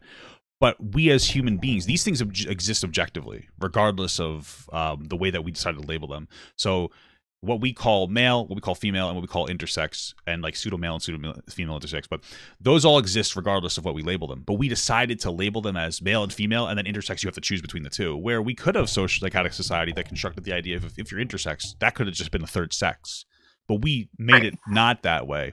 And so I think they say sex is bimodal because there's so many different characters, which is beyond me. It's just, but it's so many different characteristics associated with men and women that it's almost like a sliding scale of what it makes a man versus a woman, different levels of estrogen and testosterone and other things that Naomi probably will be much more effective at explaining than me on there. So that's something that's interesting to me, at least. Right. Yeah, no, it's, yeah. Sorry, I didn't have a point to jump off of there, but I agree with you. It's totally fine. All right, I want to talk about a little bit of if I'm hopefully I'm not keeping you too long. Oh no, you're fine. Okay, Don't good. get anywhere with me. You're fine. I appreciate that. Good, because it's a nice conversation. I'm really appreciating it. I want to talk about the trans conspiracy theory that I've heard before. I've heard you reference it a little bit here and there, and I also want to talk a little bit about conservative culture war and that impact on the conversation about trans and gay people or the LGBTQ community. So, for the first, I guess we'll talk about the conservative culture war. Have you ever? How political are you in general? I mean, on the internet, like super political, but like in my everyday life, I mean, I don't know. Like I don't really I'm not that social of a person. I'm not interacting with that many friends, but I talk to my family about politics. That usually ends in a fight, so we tend to avoid it, but Yeah. it comes up somehow all the time. And then my boyfriend and I mean, I'm constantly talking about my work, which nowadays involves a lot of politics. Yeah. So it gets brought up a lot. So nowadays, especially, politics has kind of become my whole life because whatever's going on my TikTok or any of my social media is what I'm talking about in my personal life usually too. So Is it the political conversations that you engage in or the political discourse on the internet that you're engaging in, is it very trans or LGBTQ centered, or is there anything else that you kind of get into as well? I mean, not really things that are like debated on because usually people agree with me for the most part. I mean, I believe in like the right to bear arms and stuff like that. I think we need stricter gun laws, but I definitely don't think we should like ban guns or anything. Yeah, I agree with that as well. But yeah, I mean, it definitely tends to typically stay on like the LGBT side of things, just because that's I think what I know the most on and have the most personal experience about. That makes sense. Yeah, it just seems like that's like the main focus right now for a lot of people. Yeah, that's kind of So where I was getting to, because for me, from my perspective, and this the first I first heard this from Jon Stewart, which is like my point of inspiration, I guess, similar to Blaire White for yours. Is Blaire White still like your point of inspiration? And there's nothing wrong with that. I'm not asking a gotcha question, just so you know. Don't worry. I think she's really, I think politics aside, I really like Blaire. And Yeah. I think she probably doesn't really like me now after what happened on Twitter. Why did you? But I Did you do beef really with? like her Did you as a beef with person. Blaire White? What was that? Did you beef with Blaire White? Is that why she wouldn't like you? Oh, you didn't know about that? Oh, yeah. So, Oh no, I didn't. What happened? so Oh our no. first interaction was when I was like, I think like 15 or 16, and I made a YouTube video about there only being two genders. And I tagged Blaire. I didn't tag Blaire, but I sent her a DM being like, "Hey, you inspired me to make this video. I love your content." And she responded like, I think she just said something nice and supportive. I forgot what it was. Okay. And then a few years later, when my TikToks blew up, we kind of got in beef because she was making fun of Dylan Mulvaney. And at the Oh, time, I was very leftist, and I felt bad for Dylan because so many people were making fun of Dylan, and it's so they've funny. always been very nice to me, very nice You to talked to me. Dylan? Yeah, Dylan and I used to be Wow. mutuals until she unfollowed me Do after you the blame her? whole right scandal, and I kind of took her shtick of like stay being on the right. Oh So she yeah, doesn't follow me you did do anymore. that. But I forgot. Yeah, you did do that. Sorry, I don't mean to interrupt. I was just oh Continue. no, it's Sorry. okay. But we had DM'd before, and we had like she asked me to partake in like some video things she was making at one point, and I told her I would, and then I just was lazy, and I never ended up sending her the clip. Wow. But we had talked, and I thought we were friendly, and then I kind of went in on Blaire, and I pretty much told her, well, we just said a lot of really mean things to each other that kind of just were ridiculous and unwarranted. But when was that? Was this somewhat recent? This was about like maybe, let's see, I kind of started this whole journey in April when I went on the right. This was probably like 3 months before that. So maybe like around January or February.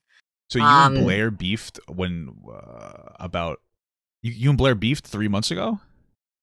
Maybe like 4 months ago, 4 months ago, about Dylan Mulvaney. And we were just DMing each. It was all private. It was private direct messaging on Instagram. Oh, okay. Then I won't ask too many specific questions. Okay. Yeah. And we pretty much just said a lot of mean things. And then eventually when April came around, I started, kind of doing my quote unquote grift. And Blaire, who had me blocked on Instagram, didn't have me blocked on Twitter. And I publicly apologized to her on Twitter, which I still stand by because I shouldn't have called her the things I called her. Was the beef public? No, the beef. Well, I mean, the tweet and the apology was public, but all the beef was like behind the scenes. Gotcha. I definitely made videos subtly hinting that her and I like had beef, but I definitely didn't make it like too public. Wow. That's interesting because I was going to ask you. But I don't know how she feels about me now. Like I went from apologizing to her to now like going back on everything I said about being on the right. So I haven't even looked to see if she still follows me on Twitter because I just don't even want to know the answer. Yeah. I know it's going to make me sad if she unfollowed me. But. Well, I think that you're close to a conversation with Blaire White. You know, you're certainly influential and popular, so I think that it's possible that she would talk to you. She has her own little podcast thing. I don't know if it's like super available on YouTube. It's more of like a private thing that she posts clips of. I think I'm not 100% educated. But it's funny because I was going to ask you specifically about Blaire White and Dylan Mulvaney at some point. Not yet, but now that we're talking about it, I am curious. So what is your take on Dylan? Because I know it seems like your take on Blaire is that you see her as somewhat, to some extent, as like a positive, influential figure and almost is inspiration to say, is that going too far to say that she was like an inspiration? Is she still that inspiring figure to you, or? I think she's very funny and I admire her as a content creator. Maybe not for specifically, I may not agree with all the things she's saying, but I do respect her hustle and I do like her. I really do like her as a person outside of politics. And from what I've seen on the internet, I think she's very funny and nice. Dylan, on the other hand, I think is a nice person, but I don't really know them that well. I just know the quick little messages we've had, which I guess I could say the same with Blaire, but like Blaire and I think have talked a lot more than Dylan and I ever have. And Dylan, the videos, as much as I like them, and I think they're very good for like getting attention and for TikTok and getting views, they do seem very attention grabby. Yeah. And like they're kind of just making a mockery of like their transition. But at the same time, who isn't making TikTok videos that are attention grabby and like trying to garner millions of views? Like that's kind of the whole point. So I don't know. I don't really have an opinion on Dylan Mulvaney because I really don't know the person. Okay. When it comes to Blaire, do you think that she's genuine in the way that she expresses herself? Is that stump you with that question? I don't know if a lot of people on the far right or the far left are genuine with everything they say. I think a lot of people, when you're picking a side in politics, you have to eventually start saying things that you may not 100% agree with. Yeah. So I don't think that's a Blaire problem specifically. I think that's an everybody problem, which is why I kind of have stopped trying to label myself with a party because I've realized that's kind of what happens when you do that and you're a political commentator on the internet. Yeah, she's a victim of the system is what it comes down to. Because I don't know, but for you, because you're also trans and you're going through like a political almost identity crisis. And I kind of went through a similar thing when I hit a certain point where you get to a point where you feel like you can't be yourself anymore.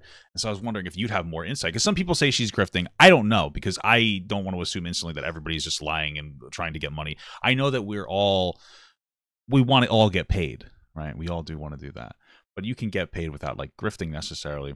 So I was just wondering if like there's some kind of life experience where like you look at her and go like, there's something about her that I feel is inauthentic. And it sounds like you've said yes to an extent. A modest yes. I don't know if sorry, I didn't mean to cut you off. Oh, no, go ahead. I don't know if I would call her a grifter because she's been like this, to my knowledge, since day one. Like this has always been her beliefs. So I don't think it's necessarily that she's inauthentic. I just think that like, you know, the people on the far right that are probably saying to Blaire the same things they were saying to me that, oh, you're not a trans woman, you're a trans identified male. Do I think in any life Blaire is publicly calling herself a trans identified male? Absolutely not. Does she call herself that on her content? I don't know. I don't really watch her content as much as I used to when I was younger.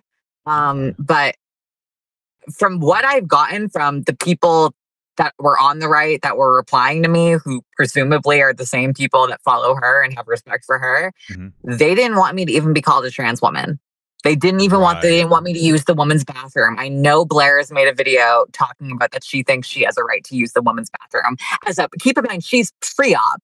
She hasn't had the surgery and she thinks she's allowed to use the woman's bathroom.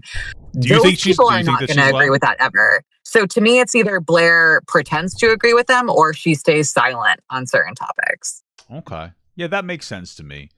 I think I saw a little snippet of her having a conversation with two very far right-wing conservatives who were just like, your existence is bad for the right. Like, if you really supported the right, you would detransition immediately and talk about how much of a mistake it was, which sounds like a very harmful, hurtful thing to hear from somebody that's supposed to be on your side. But then that was going to be another little question is, do you think that overall, even if there are areas of Blaire that may not necessarily be genuine, do you think that she's an overall good force for trans people? Because some people will say that, like, her way that she talks about Dylan Mulvaney, she seems to assert that Dylan is not a woman. And I think that that's harmful, because to me, Dylan is just a cringe theater nerd that happens to be trans. That's Right. the performative nature of Dylan is just because she's an annoying theater person. And I know a lot of annoying theater people. They just act that way. And then she also happens to be trans. So she's doing like her thing, like, oh, day 1, day 2, whatever. But that's not because she's trans. That's because it's silly, fun theater bullshit. And so Blaire seems to see that as like a grift and how she's not really a woman and whatnot. And I think that's very harmful and toxic. But then on the other hand, she's simply a trans woman that exists in a conservative space. And like we said before, we were talking about how, like, you knew some people that were non-binary, and you're like, all of a sudden it made you kind of think a little bit more positively, empathetically towards non-binary people. And so I wonder what you think about that. Do you think that Blaire overall is a good force for trans people?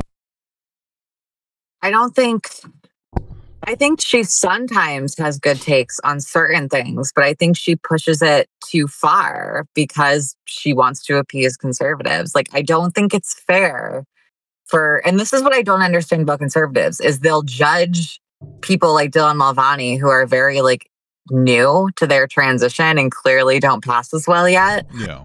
And then they'll judge them, even though if you look up pictures of Blaire when she was 18 years old at the beginning of her transition, she looked probably just as, I mean, for lack of a better word, masculine as Dylan Mulvaney did at a time. So I don't know. To me, it just feels like they only want to accept you when you look a certain way. And I think she's aware of that. Okay. Because I would be lying if I said I wasn't slightly aware of that as well. Yeah.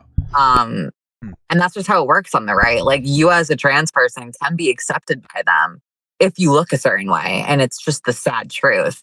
So yeah, I think she's very aware of that and she uses that to her advantage. And she does prey on people like Dylan that are early in their transition that don't look exactly the way she thinks they should look. I can't tell if it's a grift or if she genuinely has just gotten so far into her transition, because this happens where you almost forget where you were before. Yeah. Like, I find myself, I used to judge people, you know, if they were like early in their transition, and like you really start to forget like where you came from. And it's tough because, especially after having the surgery, like I genuinely I've like blacked out my life from before. Yeah. I just feel like I've always been like this. So sometimes I catch myself just thinking half the time like I'm a biological woman. Like, I don't even think I'm trans. That makes sense to me. Because like, I think that just the existence of Blaire being conservative trans woman, it makes a lot of people go like, oh, maybe trans people aren't so bad in the conservative space. But then, like you're saying, it seems like some of her focus seems to be propping herself up as trans by stepping on other people who may not be as passable or might be just kind of cringy. Dylan is a little cringy to me, but like, whatever. God bless him. Them, not her, him, like her. God, sorry, I said but I didn't mean like, you know. I got to be careful about that stuff, okay? Because you're one misgender away from getting canceled. I hear you. No, but that seems to be, that's interesting when you talked about the gatekeeping a little bit when like the old group chat you had, and then maybe Blaire is experiencing that genuinely. Maybe she does. Do you think that she almost, it's a little bit of a harsh question. Do you think that Blaire almost hates who she was before transition, and she like applies that to other trans people who aren't as passable? Maybe. That's a good theory. I could see that. I mean, I think every trans person probably hates who they were before transition. Yeah, which makes more sense. Yeah. Yeah. I mean, I would have hated on myself if I was like watching my videos of myself from like 3 or 4 years ago being like, you can say what you want, but like, I'm still hot though. Like, I literally would be like, this is the most annoying person ever. But that's like the name of the game though, you know, on social media. Like, the most annoying person gets the most clout. It is true sometimes. Yeah, very annoying people will get clicks. It is actually wild. It's Yeah. interesting how you could tell. You could just sometimes you can act like a crazy person and get some good views. But okay, that's interesting. I didn't know that you knew Blaire and Dylan in some capacity. Do you want to collab with either of them or both? Well, I think you'd have to choose at this point because everything's so fucking crazy on the internet now. I would it's tough because like I would want to do a collab with Blaire just because I would die to like meet Blaire. Like I would fangirl out a little bit, but like I I don't think we'd make a good video just because I think our politics are a little different and I don't think we agree on everything. You'd make a good like And I conversation video. I think with her would be very good. Like not maybe not like her normal content, but I think that would be pretty good. maybe, yeah, something like that. But I definitely think I would butt heads with her a little bit because I don't like you said the thing about Dylan Mulvaney and making fun of their appearance and any trans person that's early on in their transition. I just don't think that stuff's okay. Mm-hmm. I'd be honestly curious to like know who she is like in real life behind the scenes. Like I would love to just see the reality of that. I think I would like to hang out with Blaire more than I would like to make a video with her. And I think I would love to make a video with Dylan more than I would like to actually hang out with Dylan. You know what? I think I would agree with that. That makes perfect sense. I had a friend, his name is Muscle Pilled, and he went and there was apparently a group creator thing where they all got together in Texas and they just shot guns and Blaire was there and she was shooting like a golden AK-47 or something like that. It was fucking wild. Definitely. Of course she was. Yeah, very flashy, very flashy. But hey, good for her. So that was an interesting conversation. We got a little. We were talking about conservative culture war, and we got into Blaire and Dylan, which I loved it. Hold on, I'll have to readjust myself a little bit. Hold on a second. There we go. Anyway, to get back on track, what I was asking was about. I wanted to get into the idea of like a conservative culture war because you had said right before we talked about that it seems like that's all people are talking about right now is LGBTQ people, mostly trans people nowadays. And I wonder, do you think that that's intentional? Because for me, and the sphere I exist in, and I heard this from Jon Stewart. Well, that's how we started talking about Blaire, because Jon Stewart. And this is something that like makes perfect sense to me now. When it comes to, I guess, the culture war, conservatives have kind of lost. When it comes to politics, conservatives have kind of lost in the sense that Democrats are not perfect. Like, let's be honest, they're not much better, but they're still things that they talk about. There's conversations in the more left-leaning Democratic sphere of like some kind of healthcare reform, some kind of poverty reform, additional welfare, different things that fundamentally are good things to talk about. Maybe the solutions could be better, but the right's not offering any solutions. But what they are offering is constant obsessive focus on LGBTQ people. Just last year, like Ted Cruz and a lot of other prominent conservatives were trying to overturn gay marriage, the Supreme Court ruling that allowed gay marriage, separation of church and state. And they were saying we should overturn that ruling so that gay people can't get married. In a similar way with Roe v. Wade, they wanted to do the same thing with gay marriage. And that got shut down, thankfully, it got codified. But that seems to be the obsession with conservatives. There's no other, it's not like, hey, I'm apprehensive about kids transitioning, which I totally get, and we'll get into that a little later. But also, what are we going to do about healthcare or poverty or, insulin prices or any of these other things? It's almost obsessively gay and trans people. There's the conversation about drag, which we'll get into a little bit. Mm-hmm. But even, I don't know if you heard this, like in Florida, there was a school teacher who played a movie, a Disney movie. I forget which one it was. And they're a gay. One of the characters happened to be gay and express that they were gay until like 2 minutes of the film. And she is getting investigated now by the school district for playing that Disney movie for kids that were like done with their tests because she said it was relevant to earth science, whatever. I don't care. I liked it when teachers played movies. And so that seems to be where conservatives are going, and I think that kind of rains down onto the trans conspiracy theory. And so from the culture war perspective, like, is that something that you've seen yourself? I mean, I definitely think they focus on like us and like just trying to like overturn laws because that's really the only thing the right has at this point is to just regress because that's what they want. The whole thing on gay marriage was insane to me because I did hear about that, and I'm so glad that nothing came out of that because I could not imagine. But I mean, they were successful with Roe versus Wade. Like they made it so states now like are allowed to just like tell people, no, you can't get an abortion here. Got to go somewhere else, and if you can't afford it, well, you're screwed. I was surprised they were even able to pull that off. I thought that would never happen, and I was like shocked. I'm like, wow, like voting does matter, and I started voting more. Yeah, I really thought that like every time I heard about something like that happening, that was like, oh, it's just people trying to get a rise out of people, make a headline, and nothing's ever going to actually come of it. And then it did, and I was like, whoa, does that mean like gay marriage really could like start becoming illegal again. Yeah. And thank God it didn't. But it just goes to show that they really do have power, and like voting does make a difference. Yeah, and it's very anti-American too, to take, like, that's the separation of church and state. There's no non-religious argument to gay people getting married, and it's very frustrating and anti-American of conservatives to even talk that conversation about something like that. Like, But that gets into the whole thing about the trans conspiracy, because you had mentioned Matt Walsh. It seems like you may have consumed some Matthew Walsh videos. I guess, what is your opinion on Matt Walsh, real quick? Are you a big fan? The biggest no, fan? I'm not a fan of Matt Walsh at all. I think he just hates I've come to He realize that does. he literally just doesn't want me to exist. It is he is a real because I watch Matt and Ben Shapiro sometimes for my own content when I do like a reaction or something. And Ben is obviously homophobic and transphobic, but somehow he's monetized, which is fine. But then like Matt Walsh went so far that his entire channel got demonetized. Like, wow, he must really fucking hate trans people, because that's all he talks about. But you seem to have watched something of his. It might, maybe it was the what is a woman thing. I don't really know. But you had mentioned in your conversation with Naomi this concept of there's a lot of money to be made in transitioning. And I think you mentioned, and maybe correct me if I'm wrong, like maybe I misheard that, but I believe you put the idea out there that like there might be a big financial conspiracy incentive to try to transition people to make money. And is that something that you still agree with? I think that was a right-wing talking point that I was taught on Twitter by a lot of conservatives, and I used it during that debate. When I didn't really know what I was talking about, I kind of was just saying whatever. And I mean, I don't think it's necessarily false to say that. Like, I definitely think the pharmaceutical company makes, I would assume, a lot of money Probably, off yes. of me getting my hormones whenever I need them, or back when I was getting testosterone blockers. Because I know before insurance, those blocker shots were like 10 grand a piece. Wow. So, That's and I would wild. do those every month.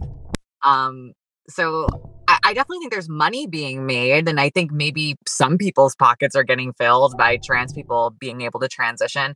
But I now realize that even if that is true, it doesn't take away from the overall picture that trans people exist, and it's still good that we have healthcare. Yeah, for me, because what you're saying makes perfect sense. There are definitely people making too much money on this. But one thing I noticed from some conservatives is that this issue here is a fundamental healthcare issue, right? Like how it's so, I think insulin should cost like pennies on the dollar, but it's cost so much money, even though it's so easy to manufacture. There's such a surplus because there's too much money to be made in our healthcare system. And of course, I'm fine with money being made a little bit to have an incentive to work, obviously. But to such a degree where if you go to the emergency room, you know, you're going to end up paying like $25 for a fucking Advil if they give you like a Tylenol or an Advil or something. Or how expensive it is to go to a doctor, get any doctor's visit, or just how expensive everything is unnecessarily just for a profit incentive. That just seems to be a problem with healthcare. And obviously, gender affirming care is healthcare. And I find it interesting that I hear that conspiracy narrative from conservatives when if they just fix the healthcare system, we wouldn't have this problem with trans people. And so that's where I wanted to kind of like talk about, because it seems like, and I know that you seem to not agree with that opinion anymore, but that's one of those conspiracy-esque things where it's like, really, it's only an issue when it comes to trans people for conservatives, but this is a broad arcing problem for healthcare. You know, if anything, I would push the conspiracy that we're trying to make people fat to keep them controlled in some capacity. If I was going to say something, it's much easier to make you fat and then profit off that healthcare wise. I don't believe that conspiracy. I think that we have just like a lot of technology and people are lazy and haven't really figured out how to get their shit together, myself included. But a lot easier than saying we're trying to forcefully create trans people to make money. Totally. I think it wasn't a logical thing when I brought that up. I definitely don't think there's any truth to that. I do definitely still think that like people make money off of us, but I Oh mean, yeah. they're making money off of everybody. Yeah, they're just like that. Totally, I agree with that, because I just, you know, I don't think that there's anybody being made to be trans just for money. I would say that there seems to be some detransitioners, which are always going to exist, and it's good to listen to them to figure out what happened, whether it was because they didn't get enough supports financially or emotionally from their family, or if maybe they were misdiagnosed in some capacity, and we should acknowledge that so that we can obviously treat people better. Like, we don't want people to get misdiagnosed over and over again. That's, you know, that would be bad. It would be a bad thing to do. Right. No, of So, course. okay. I think that we're ready for the kids conversation. If you're ready for that one, there's a big one. Okay. That's a big one, and I think a lot of people are apprehensive about kids transitioning. Mhm. I So, think, oh, sorry. no, go ahead, go ahead. Whatever you're gonna say.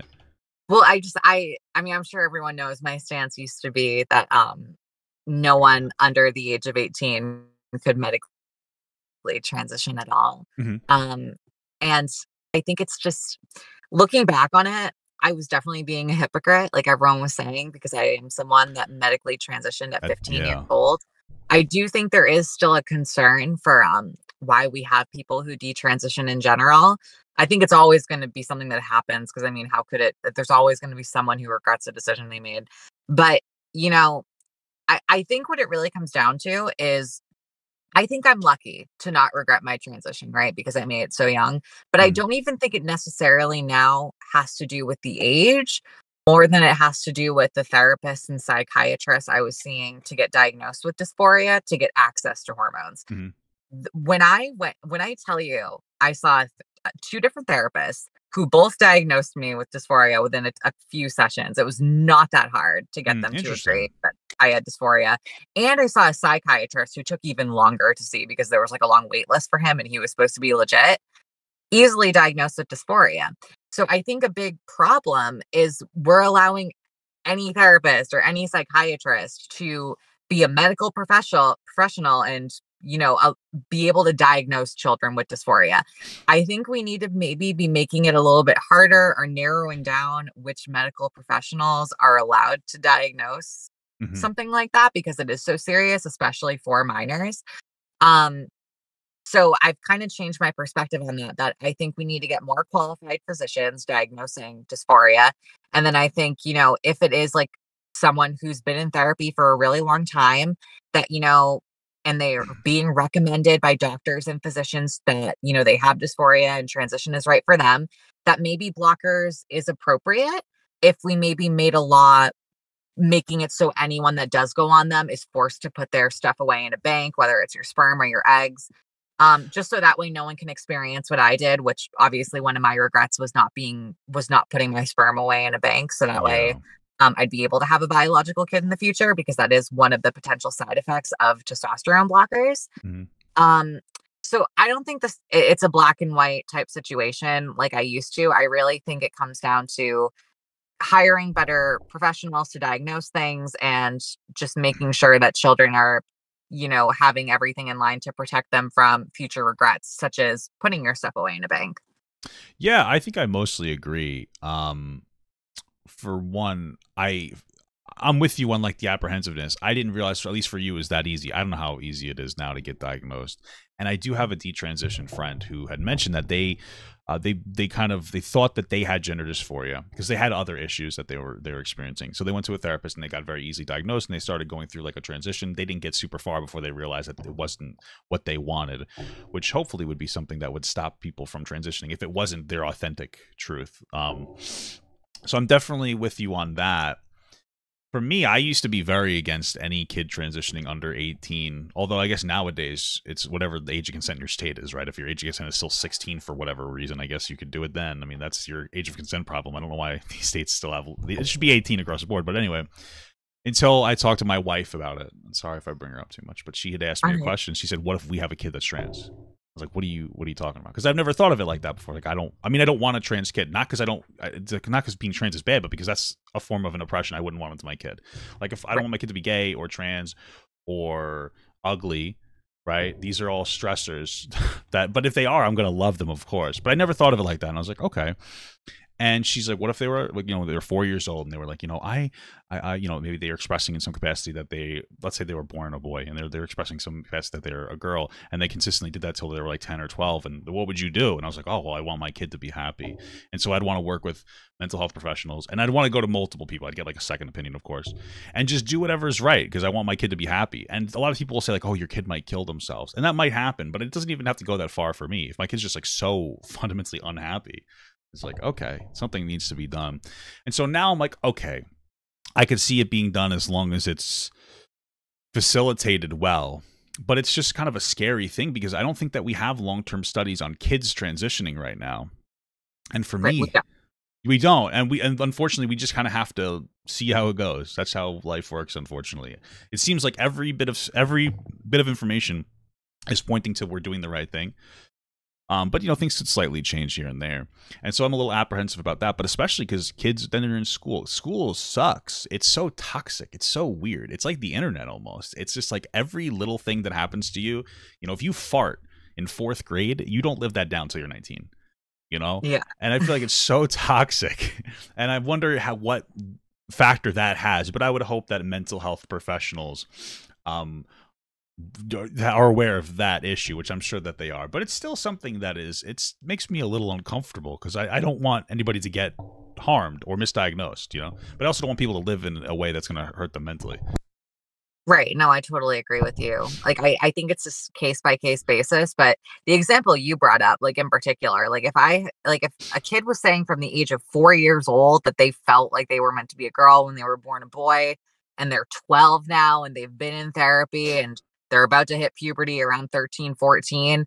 I think at that point, especially when it's been like they've been consistently saying it for that long, I don't think puberty blockers is the worst option. Estrogen, I still kind of feel like about, because estrogen and testosterone are a little different than blockers. Those are when the real permanent changes start to take place. Yeah. But then again, I took estrogen at 16 and I have absolutely no regrets. So I really think it's a case by case thing, and we need to just be making sure that these kids, even though they are kids, even when they're getting prescribed these things at like 14, 15, regardless of how long they've been saying and feeling these things, we need to make sure they're aware of the side effects of these medications first and foremost. That makes perfect sense. Would you mind if I ask you like what your relationship or experience, was with your transition when you were young, and like what you felt and experienced like as you were getting older? Like, when did these feelings start? Yeah, I'll be like completely honest with you, because I feel like I used to give like a fabricated version of this story and to make it sound better. But really it was I didn't think about anything transgender related, because I mean I was born in 2000, so when I was like in 7th, 8th grade, I didn't really, the transgender media wasn't really prominent. People weren't really talking about trans people as much, so I didn't even know what being transgender was. And I was too focused on trying to figure out my sexuality. And I grew up in like a really homophobic area, like back when I would say everything was gay as an insult. So it took me a really long time to accept that I was attracted to men. And then once I figured that out, I kind of just thought that all gay men hated being men, especially if they were like feminine bottoms. Okay. And so I kind of just thought that like all gay guys lived in like constant jealousy of women and like just wanted to be women. And I would talk to other gay men, and it seemed like a lot of them just wanted straight men. And that's really as far as it went. Like it really was just like, oh, I don't want to be a girl. I don't want to act like a girl. Like I like being a man, even if I am a feminine man. And I'm like, I hate being a man. I hate everything about this, down to like the freaking clothes I have to wear. Like it just makes me want to like crawl out of my skin. I had a really weird thing about dress shirts in particular that like really bugged me. I don't like dress shirts either, don't worry. But I think for me it was basically because like I was just so obsessed with dresses, and like I wasn't ever able to wear those. And so I eventually stupidest way ever of finding out, but I was like a huge Shane Dawson fan growing up. You can't say that. You can't say that. I can't say that. No, I'm just kidding. Listen, I don't hate Shane Dawson, so I understand. Yeah. I don't hate him either. Sometimes I put on the podcast, I'm like, I'll just listen for like 20 minutes. Well, it's so different. His podcast is so fundamentally different from his old content. I never liked his content at all. My wife likes his newer stuff.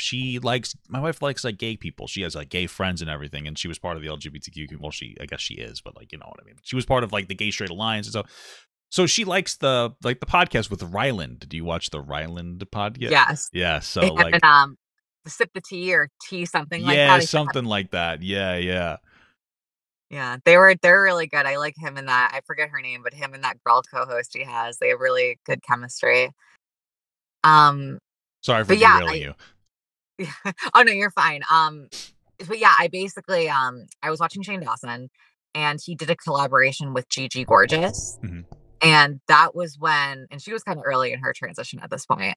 And that was when I learned what being transgender was. And I was like, fuck, like I feel like that's me, and I didn't know what to do. And because like a piece of me, like I wanted to transition, but I remember being super apprehensive because I didn't want to be unpassable. Like, that was really important to me, that if I was gonna Interesting. transition, I didn't wanna be someone that you could tell, because Hmm. then it wouldn't have been worth it to me.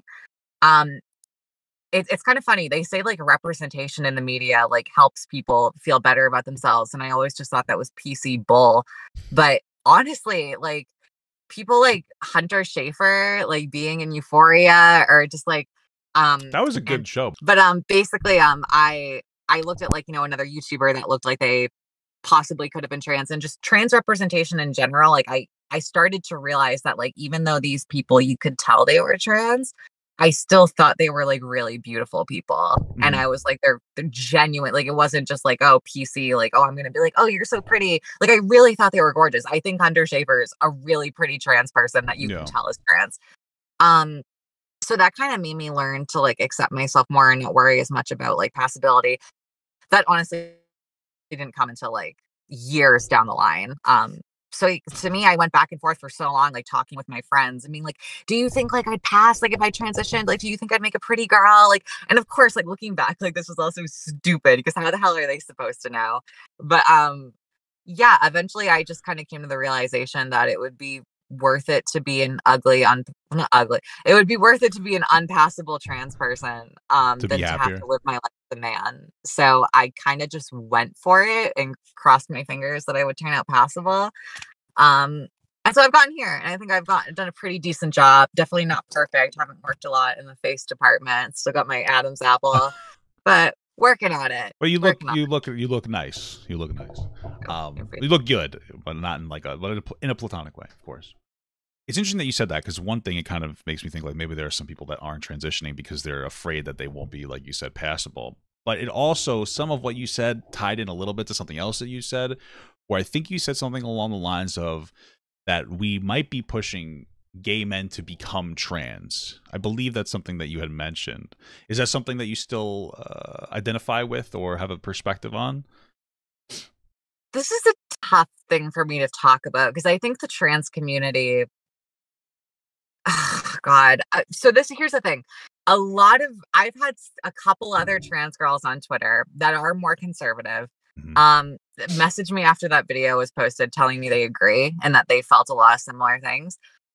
I understand that's not the way every trans person feels about their transition, but I do think, maybe a piece of what makes people transition is you also want to feel validated and liked by the same people you like. Like, obviously, my transition was about way more than, like, being attractive to straight men, right? Like, it's about my identity, my heart, my soul, like, my femininity, like, everything about being feminine I resonate with, and I feel internally, and just I want to be.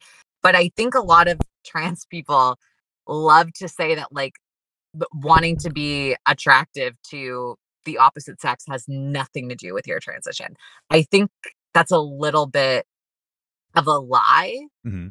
I think it's kind of just like the PC thing to say, because everyone wants to be like, oh, my transition was entirely about me. And of course it is, like, 95% of the way. But I think it's illogical to not say that, very feminine gay men might choose to transition for partially a piece of that straight male validation. Okay, I see where I I feel don't like think I I'm not wording this agree. in the best No, I way. understand. I understand what you're saying. I think it's interesting. I don't think you're a terrible person for saying this. This is like I was saying before. Like, I think it's an interesting thought, and sometimes we shame people for something like that. Whereas, like, okay, I understand what you're saying.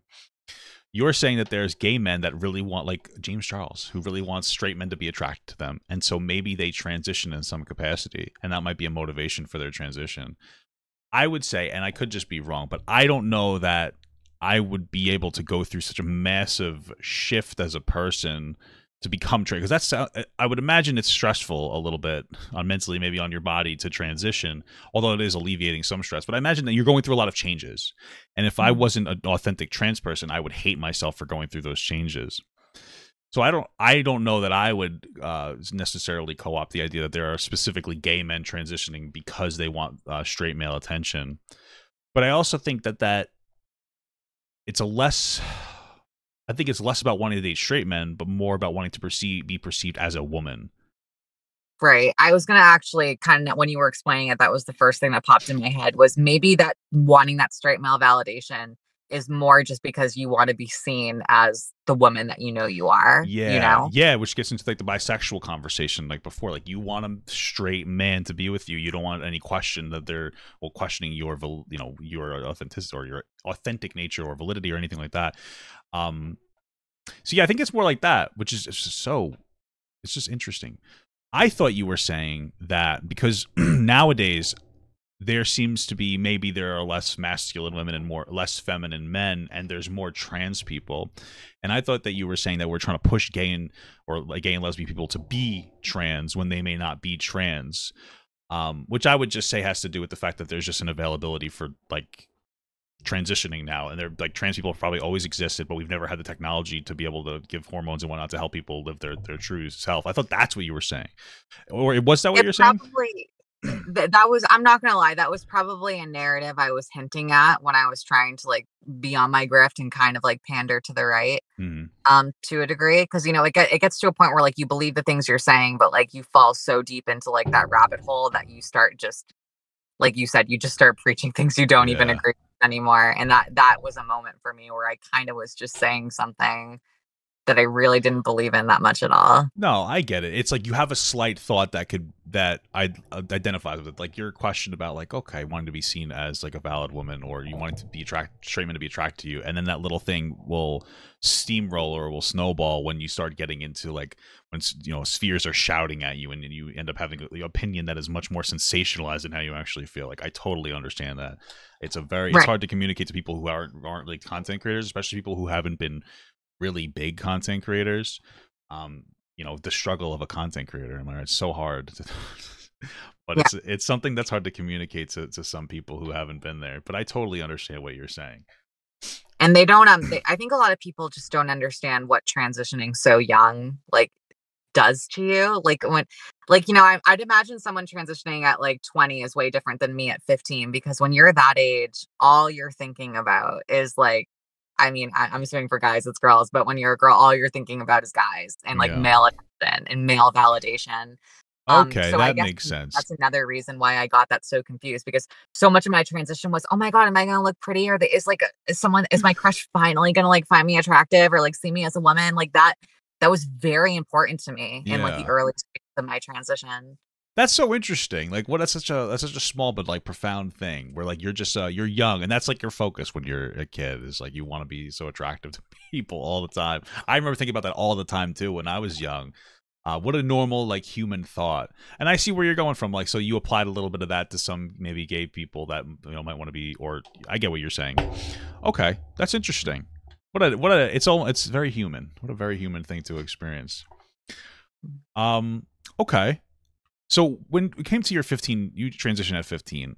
One of the things that you had said, and I might have misheard this, but I thought it was really interesting because I had or have maybe have and had the opinion that you going through a transition at 15 does make you hypocritical to advocate against it. But then you brought up this really interesting point that made me think, and I think you said this maybe a week ago, where you compared you transitioning young to a girl having a baby young. And you talked about how that girl, like a 15-year-old girl, might have a baby and she might love it and say it's great. But the part of that is almost like a psychological or some kind of a cope, and that you can still advocate against it because you can kind of still see that that might not be for everybody. And I thought that was a really interesting thing to say. I know that it went really well for me, but I still have the right to look and say like that's not an ideal scenario for everyone. Is that something do you still feel the similar way to that? I think it was a really good I think it was a good analogy to like compare the two. I don't know if it's really an analogy. I think it was an Oh yeah, it interesting was. way to compare the two. And but at the end of the day, I think it's kind of a stupid comparison, because at the end of the day, anyone that has their child at any age is going to love that child because that's your kid, Well, that's why right? I thought it was such a good comparison, though, because you were what it's like. It's directly, comparable, right? Like you're saying, at 15 you transitioned, and then it was a good experience, and you're happy you did it, which is part of a psychological process where, when you have like one option, especially, and you engage in that option, you'll double down on it. There's like a whole thing with like a painting that they did where two groups got to choose between two paintings, and like group A, they got to they had to pick between A and B, and that was all they had. And then group B, or whatever, group 1 got to pick between A and B. Group 2 got to pick between the same, but then 2 weeks later, the second group got to change their answer. And the people in Group A were happier because they had to make one definitive decision, which I would imagine, like, going through transition is somewhat like that. And it's one of those things where you go through and you're like, yeah, I really like what I did. And I think that's similar for having a baby, though. No, like, you make the decision and then you have the kid, or maybe you don't make a decision, but you're 15, you have a kid, and you're like, this was a good thing that happened because your brain needs to almost cope about it. If that makes sense. And so I thought what you were saying was, hey, I'm 15 years old compared to the pregnancy and me going through transition, but I can still look back and say, I'm really happy, but I don't know if most other people would be happy. Because I would say the same thing about a 15-year-old who had a baby. They might be really happy now that they're 20, but they might look back and go, like, maybe you should be careful about doing the same thing. So I thought it was a good comparison. Yeah, it probably was it was a good comparison looking back on it. I mean, not everyone agrees, like, if you looked at the comments, but I don't know. To me, I still think the data shows what the data shows, that, if someone is going through a medical transition as a minor, but they've been diagnosed with gender dysphoria, that, with time, that they'll eventually learn that they won't regret their transition most of the time. I would hope so. So yeah. I don't know if I could say the same about, I don't know. I'd have to look at the data on girls that have gotten pregnant as minors. I don't know if there's data. That's in a good way for them, but yeah. I think overall, your perspective on trans kids seems to be like, let's move forward hesitantly, and I agree with that. So I like that. That really is where I'm at mentally with it, I think. Yeah, I would hold on to that because, obviously, as you go through your shift, you should be affirming of things, but sometimes it's good to take a breath and make sure, like, hopefully we have good data that supports that everything we're doing now is going perfectly well. Some of it probably will slightly shift. But, we should hold doctors to high standards to make sure that they properly diagnose, to make sure that we don't have anybody detransitioning or lower that rate as much as possible. So I agree with that perspective, though. Yeah, absolutely. All right. Well, wow. We're getting close to slavery. Don't worry. We're getting close. You had mentioned... You have a whole... Oh, good. I was kidding. Oh, okay. I didn't know. Okay. When I DM'd you, I had asked for a conversation, and one of the things that you had mentioned is that you were hurt by some of the things that I had said about you, because we were friends. And I don't. Well, I guess what are some of the or what is the thing or some of the things, or what have you seen, and what have I said that, like, upset you? Because, like, I obviously don't want to upset you. I think you said. I mean, honestly, that message probably was in bad taste. I was just reacting on emotion. But I think I had seen a video of you reacting to the Naomi debate that I did, and especially when I got to that slavery part, I just noticed your reaction, and I don't know, the title, but pretty much, like, I think it was something like, was it like slave apology or something? I'm trying to think was it the thumbnail of the video that I did going through that? Yeah, I think it was more the thumbnail and the title that kind of hurt me more than anything. Yeah, what you were saying in the video was pretty valid. It says slaves enjoyed it. Yeah, was quoting you. Yeah, but that's what I said. So, like, you have every right to do that. So it's not. I don't have any hard feelings. I could see why that would be, like, a little hurtful, though. Of course, people have said stuff like that about me as well. In different ways. Nobody made a clickbait thumbnail video on it or anything, but okay, that makes sense. Obviously, I don't want to offend you or anything, but okay. Is there anything else that I said, or was it mostly like the thumbnail and it kind of like? But if there's something that I said or expressed something, you can be like, yeah, I didn't like this. It's okay for you to say. I'm not going to say fuck you or anything. No, you really didn't say anything that was that bad that I remember, because, like, I was listening to the debate, or listening to you react to the debate. And I'm not gonna lie, I only listened to like 30 minutes of it, but I didn't, like, it was around, like, I moved it to, like, the slave topic area so I could get, like, the gist on that. And I don't remember you saying anything that I thought was out of line. It really was just the title and the thumbnail more than anything. But like I said, this is the internet. I get the game of the internet is to get clicks. So, like, I understand. Yeah, that is part of it. I try not to be too clickbaity. So the slaves enjoyed it might not. Well, you had said something. Let's actually just get into the conversation about it.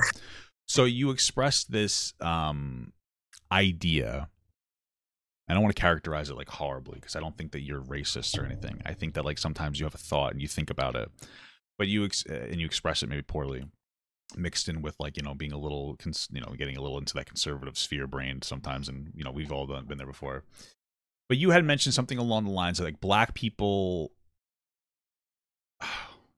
I guess they kind of want, I don't know if you said that they wanted to be slaves, but you said that they didn't think it was that bad.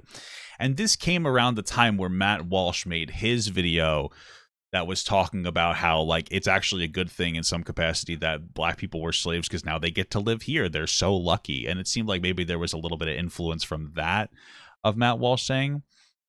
But yeah, so what am I characterizing what you had said correctly? Yeah, no, it's literally what happened. So I saw Matt Walsh's video. I'm gonna be completely honest here. I saw his video that you're talking about where he referenced slavery and about what it did for the Black community coming to America.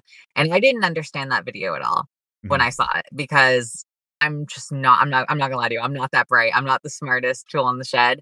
So when I watched that video, I kind of only took like slight points from it. And so when slavery got brought up during that debate, I had that in the back of my mind. And I kind of just said that with no because I don't even think Matt Walsh was really saying what I was saying in that video. Yeah. I just kind of was. He was probably saying that worse. mindset from watching it, and I just said what I said. I don't know why I said it because I know I read some like stupid article, and I remember Googling it again. I think it was out of the Atlantic that had a headline that said something similar to like slaves enjoyed being slaves, but like I know now that like that source was bullshit anyways, and if you actually read the article, that's not what it said at all. Yeah. So I fucked up. I completely fucked up. I was talking out of my ass for a lot of that interview. I'm not even going to lie to you. Because Naomi's very smart. Even if I don't agree with everything she preaches, she's a lot smarter than I am when it comes to like studies and looking at statistics. So yeah, I shouldn't have said that. It was total bullshit. Like I don't even have a reason for you as to why I said it. Yeah, because I was wondering, first of all, for the Matt Walsh thing, I think his point was that there is a lot of social conversation around different forms of systemic oppression in the United States, especially. And, you know, we look back and go like, we did slavery, that was a bad thing. And we colonized, and that was a bad thing. And now all we can do is try to rectify the mistakes. That's my perspective on it. Matt was kind of engaging in like, oh no, it was okay that we did that. And if I could go back in time, I'd do it again because everything is so great now. Black people should be thankful that we enslaved them and brought them over here. So his was, some people might call it like a racist dog whistle, which you might be able to argue. I think you could argue that. I think that he's just kind of an idiot. But what for you, when you had said that, so I've been thinking about it, you mentioned something along the lines of it that slavery wasn't that bad. And I was thinking, what was there a specific thought that was in your head as to why you thought that? Or I mind at the time, I thought maybe, you know, not every slave owner was the worst person ever. I thought maybe there had to have been some that weren't like treating them like shit. But that's probably not true at all because probably even the best slave owners were still treating their slave people like shit. Well, they were still owning people, right? Yes. Right. So it's irrelevant. I think bring that up. No, honestly, I shouldn't have said that. Yeah, that I agree with. It probably is irrelevant to bring up, but I don't think that you're like necessarily wrong. First of all, slavery is obviously terrible. Because you're owning a person, and that's just abusive on its nose. But if you look at movies, they would, to me, it makes sense for them to sensationalize potentially how bad some slave owners are, mostly to juxtapose the good guy white character, because that's how most slavery movies were historically. Is they're really not about black people, they're about how good white people are. I don't know if you've ever looked at it through that lens, where it's like the main character is like Matthew Broderick, and he's the good white guy back during slavery times. Look at how bad these slave owners are, but he's the good white guy, and we're supposed to feel like you identify with, like, I'm not racist. See, look at this guy, he beats black people. I don't do that. And so there might be something to that. But to your point of like, what is the point of that? That I agree with, because this might be a little bit weird, but I've been kind of coming to terms with the idea of like, there are facts and then there's what you can do with factual information. And so when it comes to like the facts, there might be a fact that slavery wasn't as bad. That's like a hot take. but like maybe it's sensationalized in our movies. But then like, what's the point of bringing that up? Because I imagine the only person that would align with that is probably a racist. And I'm not saying that you're the racist, but I mean like most people that are like yeah, like they're probably people who want to diminish systemic racism or the negative impacts of that, or they might be like flat out racist, being like, yeah, we should go back to that. They want free slaves. They want slaves for free instead of free the slaves. I Right. imagine that could be something as well. Because like before there's something comparable. Sorry, my lighting is all weird because they have a window right here. Okay. We were talking about the financial factor for transitioning, and that's a fact that there's a lot of money to be made for when it comes to like that industry. But then it's what do you do with that information? For me, I'd say there's a lot of money in there because the healthcare system is kind of fucked. For other people, they'd say like, since there's so much money in there, they must be making kids trans or people trans to make money. And it's like, we have a fact. It is a very lucrative industry. But then what do we extrapolate out of that? And that would be what I would compare that slavery comment to. Right. For that. So Yeah, and I honestly just I want to say like right here on this live, like I do apologize to the Black community for that comment. Like it wasn't okay. Like it was fucked up to say. And I just want to get that out of the way. But yeah, have you had any Black content creators reach out to you for a conversation? no, but I have had many of them publicly write tweets about me and have their followers come and attack. But I understand. Well, listen. I've said my fair share of dumb shit, so I'm with you. I would just be open to having a conversation with a Black content creator if they ask, because it for me it comes off, and I don't think it's intentional, but like a lot of times you'll talk to a lot of white people about it, and it's like, I can't push you on the way it made me feel because I was like, oh, that's not good. But I don't have any strong negative feelings for what you said. I think it's bad, but I don't personally identify with it. So I can't push you in a way that would like, give you the ability to really express an apology. So if a Black content creator says something, I would like take them up on it. You don't have to go right. seeking it out. But like if someone asks, that's a good idea to do, in my opinion. I definitely would be open to it. I haven't like been reached out to by a Black content creator in my DMs or anything, but if anyone sees this and wants to reach out to me, I would love to have a conversation with someone Yeah. about that stuff. All right, cool. Well, I think that's all the questions I have. Oh, We've only been doing it for 2 or 3 hours, so I ran out of questions. But this was a really fun I had a really great time. I feel like this was a really productive, good conversation. I appreciate that. I wanted it to be that, and I appreciate you coming on too and being very honest with me. The last question I want to ask you, well, I'll ask you, do you have any questions for me before I ask you my last question? Honestly, I mean, how's it going? I kind of just curious how like you've been doing since TikTok. I feel like I haven't seen you in forever. Yeah, so I got banned on TikTok a few years ago, Yeah. and it sucked, but then it was also probably the best thing that has happened to me.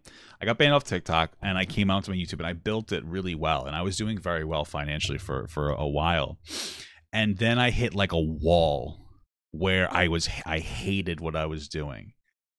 Like I was making good money, but I hated it. I had 2 different channels, one for my main content, one for my secondary content. My main content, nothing was making me feel like a person. I didn't feel good about any of it. I didn't feel like I had a purpose. My main channel was talking about very controversial issues. My secondary channel was talking about fun stuff.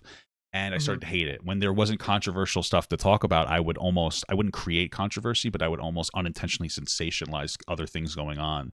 And I felt myself like losing myself. So I retired that main channel and went to the second channel for a lot of reasons. That's one of them. My hatred. I hated the main channel. There was so much hatred in there. I did have some like, empty followers from TikTok. And I've been sitting on like building a second channel, which is what you saw. So it's now called Papa Gut, and it has like I think 26,000 followers. And I finally got to a point where I finally feel like I've gotten out of the terminally online space where like I'm filtering things through the world instead of through online, because it takes you and runs with you. You don't even realize that you're becoming terminally online. I don't know if this is an experience you've had.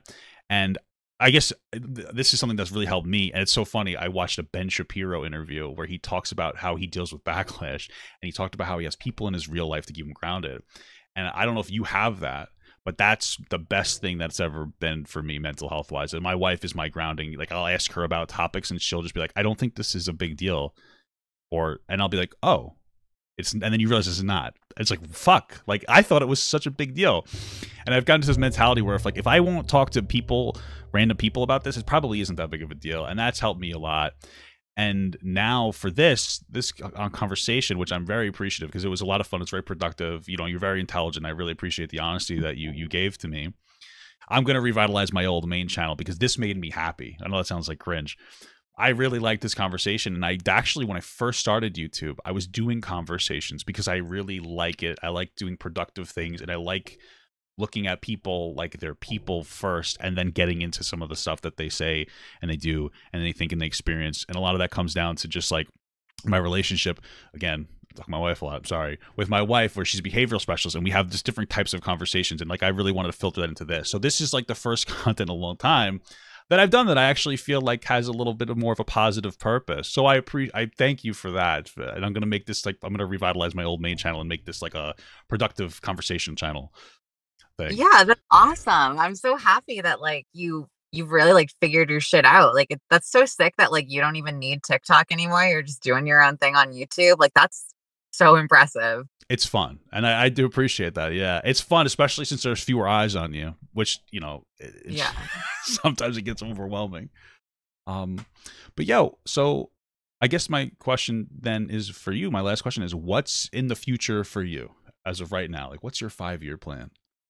Oh, God, I mean, I'm just gonna keep doing my thing on the internet. I'm just going to keep talking about what I want to talk about. If it's politics, it's going to be politics. If it stays that way, it'll stay that way. But I don't know. 3 years ago, I was talking about my appearance and just saying I was still hot though all day. So who knows what I'll be talking about 5 years from now. Um, but what I can tell you is I'm never going to leave the internet, and I'll always be here making content somewhere. So I can tell you I won't be gone. I won't fade into nothingness. Well, that's good. And I might just a little advice. I would think about a YouTube thing for you. It's just something that even if you don't do it for another year or two, just think about it. Because I think that, you know, especially based on this conversation, I think that there's probably a lot that you could do on YouTube, and you could be, and that's where you'll stay around for a long time. And I think that you could do that, and that would be a good place to just start thinking about, you know. Yeah, I was thinking about maybe once we're getting the house, like hopefully by the end of this month. And I was thinking I would start like a little podcast room and maybe start something up soon. So yeah, maybe that's a fun idea. My wife and I do something like that. It's called Rob and Dan. We do our little where we just talk to each other, and we talk about some current event stuff, but we don't get into like the drama of stuff. And, you know, once that starts making a little more money, we're just going to invest that into, we're going to redo the basement as like a little podcast area. So that's a fun idea to do too. That's awesome. You'd be I surprised. love that idea. You just have to, well, for, you know, because you said before you only got 3,000 views on your first podcast or whatever, but that's really good for YouTube, especially since you're breaking in. So my one little advice I'd say is like to set your expectations differently for YouTube, because it will grow. You know, and only a couple thousand views, it might seem like shit, but like once you hit that monetization, you'll start to realize that like it's good, it's lucrative. And you know, it's like an ego thing, because I know where you're coming from, where you're like, oh, I'm used to so many views that I can't only take 2,000 views, but take it and you'll see it can grow a lot. So yeah, I'll definitely keep that in mind once I hopefully start my YouTube channel back up. So it'll be a slow growth, but just consistency, I think, is the key with YouTube. So it definitely is. All right, well, I appreciate you stopping by and talk with me for like, I think of like 2.5, 3 hours at this point. I really do appreciate it. I appreciate your time a lot, and I'm looking forward to checking out your thing that you do with Naomi. yeah, no, thanks. I really enjoyed coming on, and I appreciate the opportunity. It was a really nice conversation. And I look forward to I'm going to catch up on some of your content, because I haven't watched any of your YouTube stuff, and besides that one reaction. I don't blame you. I don't blame you. So, I definitely will check out some more stuff after this. But yeah, I really appreciated the conversation. It was a lot of fun. Yeah, me too. And keep in touch. We'll keep in touch privately a little here and there. So, all right, have a good one. Take care. You too. Bye. Bye.